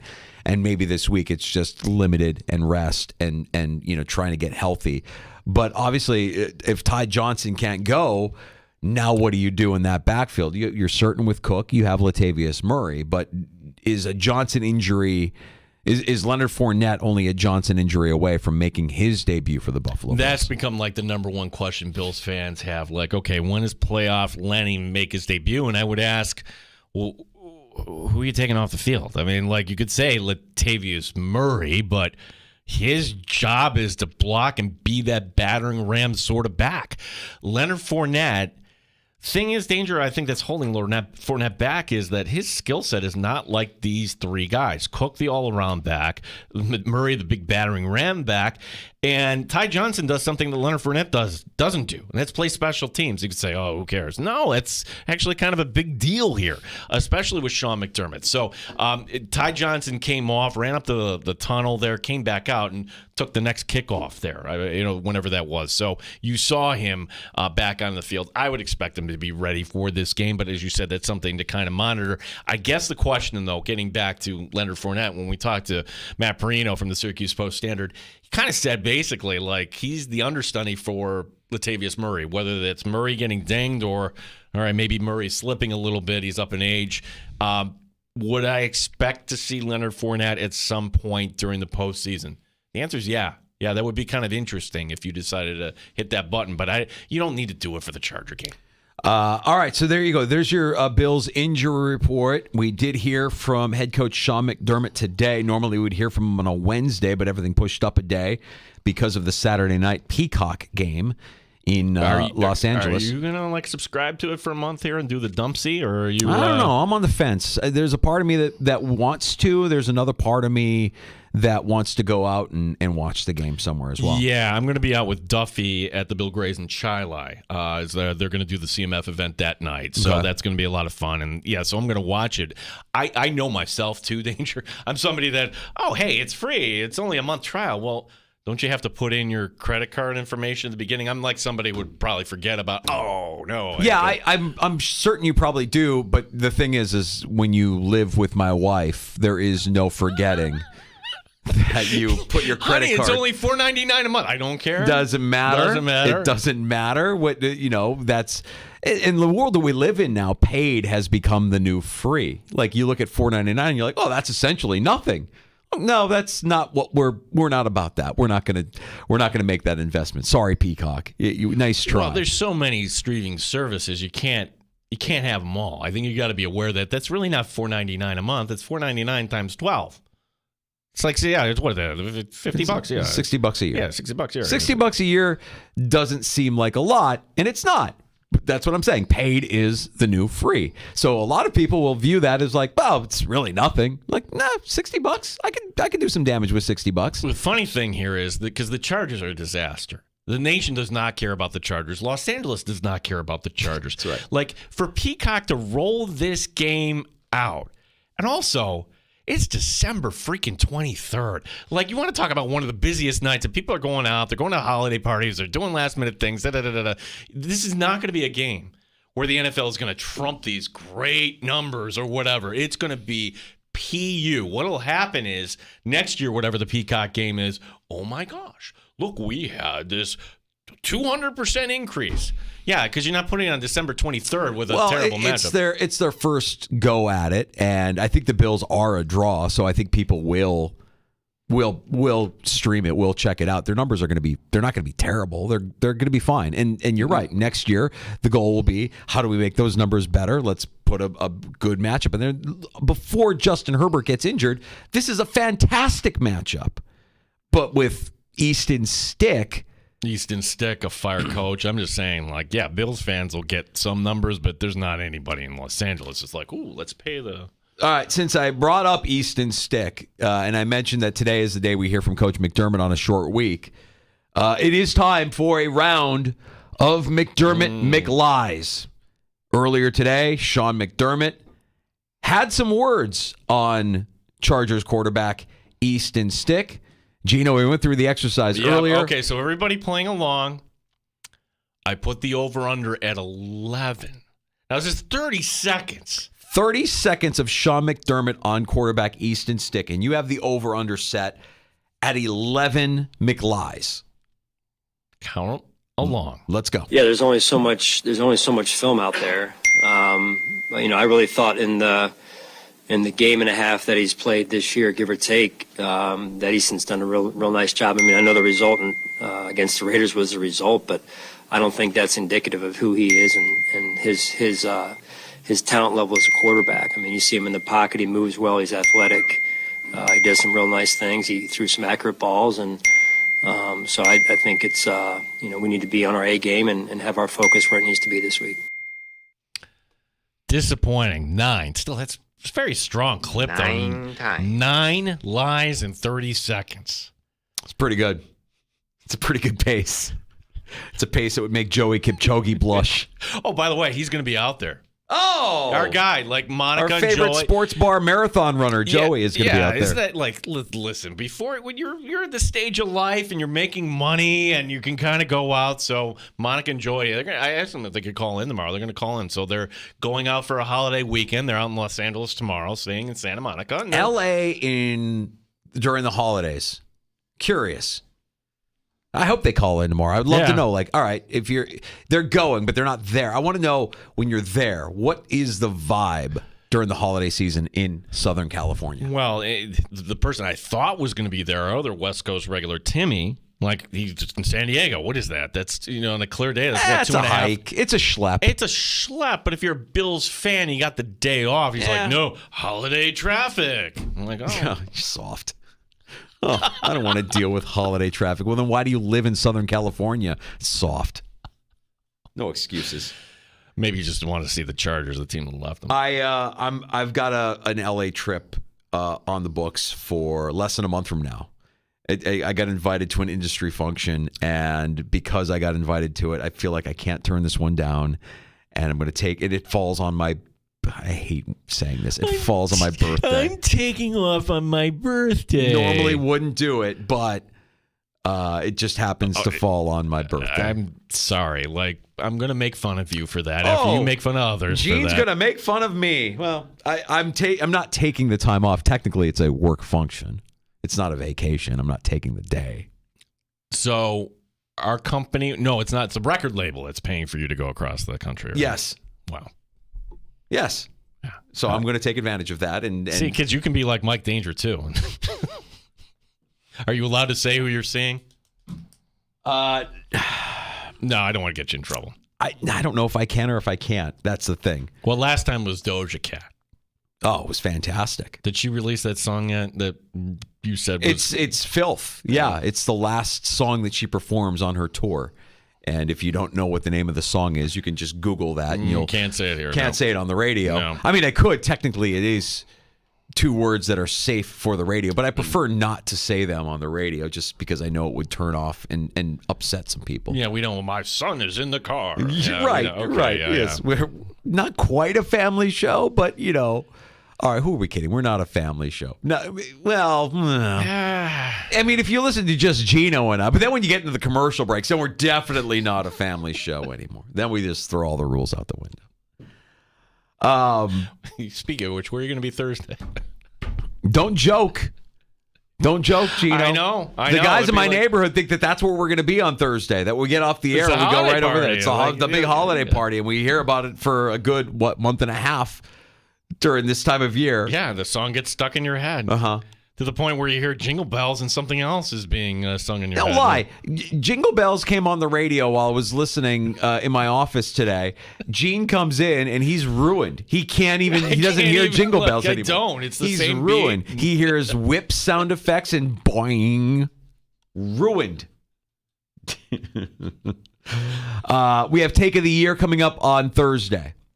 We do. We should, tomorrow, kind of review the nominees here as well. Yeah, it's a pretty decent list, and I know we're forgetting some. We're working as best we can from memory. Jack is not a real name is definitely a finalist. My rant on McDermott after the Denver loss is in there. We've got a couple of submissions from Mad Dog, Stephen A. The GOATs have to be in there. God, you have to go back to earlier this year when you had a horrific take from Sean O'Hara on Good Morning Football. Oh my gosh. That would have been this. That was this year. You forget, what great. This is one where you listen to this and listen to Pete Schrager, just realize, oh my gosh, he's trying to throw a lifeline. Yeah. This is a huge moment not just for Tom Brady, not just for the NFL, but like for all of us. You know, look, people remember where they were when JFK was assassinated. Remember where you were with 9/11. Can I tell you something? Can I interrupt you real quick? His first start was a week after 9/11. That's how long ago he's been playing. I came out the same year as him, 2000, and he's still playing. 23 years. That's a long time. But I'm going to remember this. Like, I'm going to remember who I'm with. Kyle's going to remember he was in Vegas. You're going to remember where you were when Tom Brady announced his official retirement. And it sounds like this one's for real. No hyperbole at all. No, wait a second. Do you remember where you were, Danger, when Tom Brady announced his retirement? I forgot that was even this year. Yeah. You forgot? I thought you would. You told me you would never forget. Just like 9/11. Yeah, just like JFK. Fantastic. Tasker's in there for his rant during minicamp.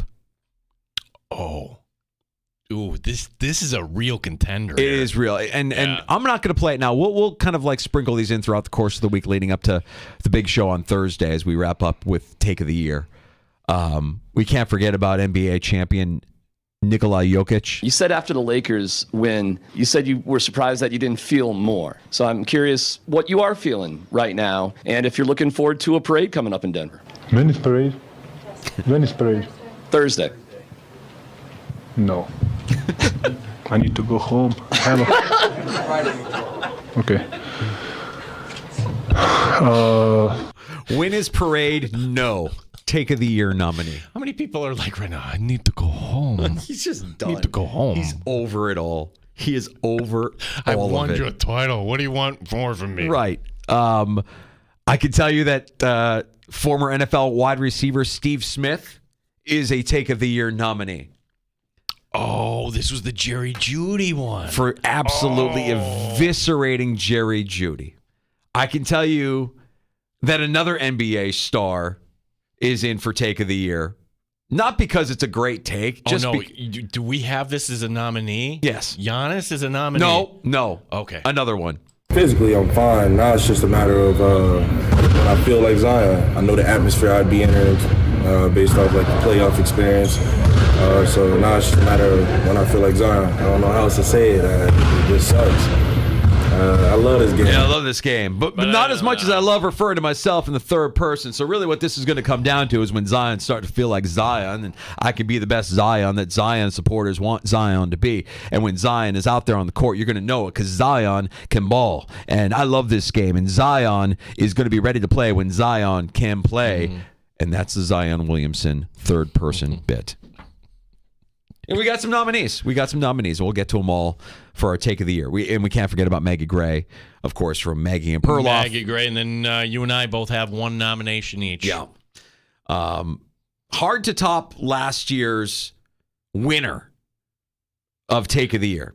Just, You know it's a great take when on Mother's Day morning I'm getting like a text from somebody that's just so upset about this take. Yeah, and it gets requested in the sports bar. People always want to know about the take where they're talking about Philadelphia and their feet. They just stink. They just stink in every way. Like, they think they're a big market. The fans are obnoxious. The fans are the kind of people who walk around with dirty feet and slides, like with no socks on in the middle of the summer. It's just like the city itself I don't really like, particularly the food's not that good. Like, you go around there and you're like, you walk around the city of Philadelphia and you're like, man, this is a trash hole. This is like a dumpster fire of a city. There's maybe like some pockets of beauty, but there's just nothing green. It's concrete everywhere. And I think they have a very high opinion of themselves in Philadelphia. They think that they should be winning more than they do. And truthfully, they should all just lock in on the process, just being in a perpetual state of the process. That's Trista Crick in the sports bar last year, eviscerating the city of Philadelphia and their fans. Fans are obnoxious. They have dirty feet. The food's not good. It's concrete. Just crushed them. Boom, boom, crushed them. Who hurt you from Philadelphia, Trista? So that was Take of the Year winner, Trista Crick from 2022. And the 2023 Take of the Year will be unveiled coming up later this week on Thursday afternoon. We will have our tuxedos on. Mm-hmm. It's our award show. Mm-hmm. Holiday spirit. Yep, we'll be ready. Let's get to a round of shots next in the sports bar. Yeah, as we will set you up for the NBA tonight. Hey, here's a Francesa for you, Danger. John Morant comes back. Oh, who cares? I knew that you would agree with me on that. We could have a different tweaking of the NFL schedule next year. Some people don't like this. I think the majority of us like the change we saw this year. What am I talking about? We'll get to that as well. And not one, but two stories regarding Tommy DeVito, and this whole storyline, this fun ride might be ending. Okay. Shots next on the Fan.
Buffalo Bills officially opening the 21-day practice window for defensive tackle Daquan Jones. He is working his way back from a pectoral injury. This today being a walkthrough practice for Buffalo. Von Miller not in town. He was at a family funeral today. Head coach Sean McDermott on the LA Chargers. There's going to be a lot of unknowns when we head out there.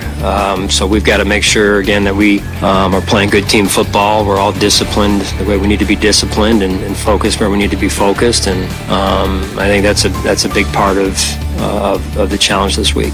Saturday's Bills-Chargers game can be heard on 96.5 WCMF. Jack Quinn making his season debut for the Sabres tonight as they host Columbus. Our coverage will begin at 7. The Amherst home tomorrow night against Cleveland. Defenseman Jacob Bryson has cleared waivers. He'll be in uniform for Seth Appert's team. Gene Battaglia and the sports leader, the Fan, Rochester. Epic victories, heartbreaking defeats. No matter your team, no matter your game, we talk sports. The Fan, Rochester. I'm sure it'll take a few games for me to get that game shape you're talking about, but I'm going to do everything I can tonight to be the best I can. That's Sabres forward Jack Quinn.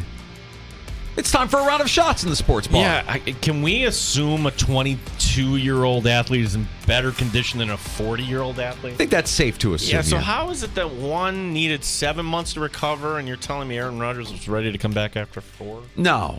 And Rodgers was on McAfee's show today, and I think he was spouting off about how, realistically, if he had a couple more weeks, he probably could make it back. But, it's just not. It's just not in the cards for this season. All of that. Yeah. He's on McAfee's show being paid by McAfee, but then McAfee's being paid by ESPN. So it's the weekly ESPN paid appearance for Aaron Rodgers. Right. It's the Aaron Rodgers hype piece paid for by ESPN. Yeah, and when you really don't have much to talk about, well, we have to create a storyline. Mm-hmm. He's full of it. You can't spell history with IST. I saw this last night, Danger, and I thought of you. The in-season tournament, the LA Lakers celebrating by raising their banner at Crypto.com Arena, which, by the way, it's still called that, even though they're not doing business in the United States anymore. Who cares? The Lakers fell to the Knicks by 5. Tonight, there are 4 games in the NBA, 2 of which are on TNT. The return of John Morant. Remember, he was suspended. Oh, who cares? Yeah, the Grizzlies playing the Pelicans at 7:30. That's followed by the Celtics and Golden State at 10. Okay. If you like Monday Night Football doubleheaders, well, I've got good news for you. Ben Volin of the Boston Globe reporting the NFL on ABC ESPN are discussing the idea of scheduling more of them next year. Now, this year there were 3. What's uncertain is, well, how would they time this out? And, it's all preference, right? 2 of the 3 doubleheaders this year had them, staggered, 7:15 and 8:15. And then last week we had the Titans and Dolphins and Packers and Giants both going off at 8:15. There's got to be a benefit from a rating standpoint for them to want to continue to do this. It doesn't make sense unless you're talking about the combined viewership between the 2 games and having another metric that you can point to as having year-over-year growth if you're the NFL. That's got to be part of it, and it's just hedging a little bit too, because really, like, how many games this year, like Minnesota, Chicago? No offense, dude. Like, I was not excited. That game gave me COVID. Yeah, it was terrible. Yeah, it was awful. You want to avert situations like that. And look, they flexed last night, and that still ended up being a kind of a dog of a game. Yeah, Seattle won the last. I don't know. That was, kind of a dog of a game, but the outcome and the way it ended was pretty spectacular. Oh, side note. Pete Carroll hates the fantasy football player for what he did last night. Now, nobody, if you're in a super flex league, which I am, I was going up against somebody who had Geno Smith. And if you're just looking, like, normally you get the, out, or Q, questionable. No, he was active last night. Just didn't play him, which I wonder, why would you dress him if you're not going to play him? You can't bench Drew Lock anymore, especially since Drew went into his barber and said, hey, can you cut it like Butthead? I want the butthead. Can you cut my hair like Butthead? And I know I shouldn't say anything because I'm shaggy and I'm overdue for a haircut. But when I saw Drew Lock's getup, I'm like, oh, he's sporting the butthead. Shaved on the sides with the big floppy thing on the top. And I'm like, oh, he went into his barber and said, cut it like Butthead. That's what I'm looking for. Give me that cut and I'll be good. Pete Carroll 8-0 as Seahawks head coach against the Eagles. Owns them. Yeah. Absolutely owns them. And JSN making that grab with less than 30 seconds to go and almost, like the way he made it was a fantastic ending, unless you're an Eagles fan. Yeah, right. Any Baltimore Orioles fan that was nervous and jerky about relocation, you can just relax now. The lease at Camden Yards, which that stadium owned by the state of Maryland, that was to expire at the end of the year, it's signed now. 30 years. That's going to give the Orioles, what do they want? The right to develop around the ballpark. Money's not in the team. Money's in the real estate. Of course. Finally, well, we've got a couple of stories here in regards to Tommy DeVito. Here's the first one. And there's an update to this as well. Even though his team lost on Sunday, life is still good for Tommy DeVito, the Giants quarterback. So much more, the demand for his time now is greater. He doubled his appearance fee. DeVito will no longer be appearing at Coniglio's Pizzeria and Bakery on Tuesday nights. That's because the Morristown, New Jersey establishment says that DeVito has raised his appearance fee from $10,000 a week to $20,000. Okay. You know why he did that? Because he's Italian. Was it, like an unmarked? Can I just make more stereotypical jokes here? It was an unmarked bills. Was it in an envelope? Is that how it was? Then Paulie Walnuts? Yeah. Envelope's a little light this week. Well, an update to the story because, this ended up on the homepage of ESPN.com. Okay, must be a slow news day if we're talking about appearance fees for Tommy DeVito. No, he's a headline grabber. Of course it's a slow news day, but you got to put this as your lead story. He showed up pro bono today and was slinging sodas behind the restaurant there. So much for the other story that we had from DeVito today, that he was basically fed up with the social media, walked away, stormed out of a meeting where they were trying to get more Italian, kind of basically telling him F off with the Italian content. Yeah, you have to know when to pick your spot. So the social media team for the Giants came to DeVito and said, hey, we want to have you host a video where we're going to do the top 5 Soprano moments and you're going to count them down. And he blew a gasket, according to this one Giant insider. I give credit. I'm sorry I don't have it in front of me. You don't do that after a loss. I'm sorry. And if you're Tommy DeVito, you don't blow a gasket either. You go to your coach and say, hey, if I want to focus on football, tell the social media manager, get out of my... Of course Tommy DeVito has a temper. He's Italian!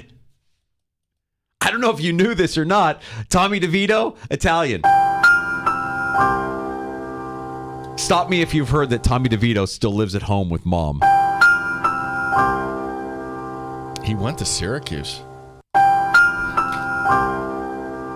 Tommy DeVito's agent is also Italian. Tommy DeVito's agent occasionally dresses like an Italian mobster. I'm looking at this video with him and Nino Coniglio. At Coniglio's, and it's one of these old-fashioned soda shops where they put the soda in, Yeah. By the way, don't buy that for somebody. The soda stream? Right, like the soda stream, nobody ends up using it. Where does it go? Where does it end up going? It goes in some garage sale. Cupboard, garage sale, Goodwill. You know what? We'd be having a lot of fun if the Giants won on Sunday, but because they lost, now it's over. This is how it begins to end. We loved Jeremy Lin with the Knicks as long as he was winning, and then he started to lose. It's like, everything goes sour, and winning remains one hell of a deodorant. Well, he can kind of fit. It's a good thing for DeVito. It's a busy time of year, and not a lot of people are going to be paying attention to the Giants. Giants fans certainly will, but come back next year, he's the backup quarterback everybody loves. You're going to be watching Giants preseason football because of Tommy DeVito. You're not going to have a quarterback competition is what you're saying. Daniel Jones, the investment has been made. You're not moving off of DeVito. It's Tyrod's out. Sorry, Tyrod. Yeah. Hit the bricks. Oh, look, nice career for Tyrod. Perennial backup all over the place. But, you could say if you're Tyrod Taylor, you did well in the NFL. I didn't think he would be anything like what he was, or that we would still be talking about Tyrod Taylor, even after he was dealt from Buffalo. I'm like, okay, well, that'll be it. He's still starting games. It's starting against the Bills in 2023? Nah, never would have thought that. Never. Yeah, well, all good things must come to an end. Now, you get another win. If you're Tommy DeVito, then maybe it picks back up again. But yeah, he's fed up. He wants to focus on football. And, he's riding the wave, but the wave kind of came to a crash when you lost in New Orleans. Not this week, but this just came across for the Patriots here. Patriots, J.C. Jackson on the reserve non-football illness list. He's out for the year. Oh, who cares? Could that guy have been any more of a zero as a free agent? Acquired by the Chargers, yeah. nothing. And then the Patriots bring him back. Nothing. Just an absolute zero. Oh, who cares? Reserve non-football illness list. Well, I hope he's okay. We'll get to last call next, where we utter the most dangerous words in all of sports talk radio. Back to the phones. Join us at 585-866-4FAN, the Good Smoke Barbecue and Pub Wingman line, 866-4326, award-winning barbecue from Good Smoke Barbecue and Pub in the new location at 135 West Commercial Street in ER. GoodSmokeBBQ.com. Time for your calls. Next in the Sports Bar.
In the Sports Bar with Danger and Battaglia on the Sports Leader 95.7 FM and AM 950 The Fan, Rochester. Daquan Jones's window will open today. I don't expect him to play at this point, but it's good to have him back, starting to work out there. Kyer and Justin Shorter's window remains open, and then Jordan Phillips will not practice, just coming off that wrist surgery. Everyone else will practice in some capacity. We'll just get a better feel for it probably tomorrow, and he'll practice tomorrow and get through the drill work individual and then take it from there. Big news of the day. It's Bills head coach Sean McDermott, the return of Daquan Jones. His practice window now open, 21 days, and there's a very real shot that we see him in time for Week 18 in Miami. Yeah, you don't need him this week, so good on the Bills that they're opening up, get some practice in. I don't even know if you play him for the Patriot game, but there is one notable injury, and that's Jordan Phillips, who we learned yesterday, the wrist injury, and surgery. He's not playing this week. In fact, he's not going to play the rest of the regular season. This, according to Phillips himself, telling the Buffalo News the goal is he wants to get back for the postseason. Yeah. Welcome back to the Sports Bar. It's the last call. You can join us at 866-4326, 585-866-4FAN. So we've got a short week this week, as many of you do. The holidays are upon us. Tomorrow, as we do every Wednesday, we'll check in with the host of BetQL's Send It In and Odyssey Sports betting insider, PJ Glasser. We'll get some winners for Week 16 in the NFL, and insider calls are presented by BetMGM. Go check out all the latest lines today on the BetMGM app. Can we also dabble in a little bit of college here, Danger? Some bowl games. Yeah, you were making fun of the one yesterday, and that ended up being, wow. I'm beating myself up. I was eyeing Western Kentucky +6. I was eyeing it all early yesterday afternoon, just all afternoon, because I knew it was an afternoon kickoff. I'm like, do I like Western Kentucky against Old Dominion? Do I like Western Kentucky +6? I'm doing the research. Mm-hmm. BetQL has it listed as a 5-star best. I'm like, I should do it. I didn't pull the trigger. I hate myself sometimes. Sucks. I've been cold. Well, we've got some really big games coming up on New Year's Day there. The two ones, Michigan, Alabama, Texas, and Washington. Yeah. We'll talk to PJ about those games as well. Yeah, it's kind of like our year-end week of shows here. I mean, we talked to Matt Perino for the last time in 2023, Seth Appert today for the last time in 2023. Tomorrow we'll talk to PJ one last time before the calendar flips to 2024. And we'll also tomorrow spend some time talking about the LA Chargers with Chris Hayre. Chris Hayre. We've had him on before. Shame on me for mispronouncing his last name. Chris Hayre from KCAL. KCAL. Yeah, he also works for the Chargers, too, and hosts a podcast. So perfect to have him on and explain to us, all right, who is Giff Smith? As far as an opponent, since we've been doing this show, has there been an opponent where I couldn't tell you about Giff Smith and Easton Stick and this is the team. Oh yeah, man! But I'm a hipster football fan. I've been into Giff Smith for a long time. Yeah. I mean, I've dug up some film on some of his teams in the past. I could tell you all about him. What if this ends up being the Giff Smith game? We like to name Bill's losses. Yeah. If there's anything terrifying about the Chargers, is that we don't know anything about the Chargers with this guy running it. No, he might be a zero. It might be absolutely nothing. But we've seen stranger things happen, and you're going back. You're going back for the first time. You're going back to face a team in L.A. The last time it happened, we all remember. It was historic. It was memorable for all the wrong reasons.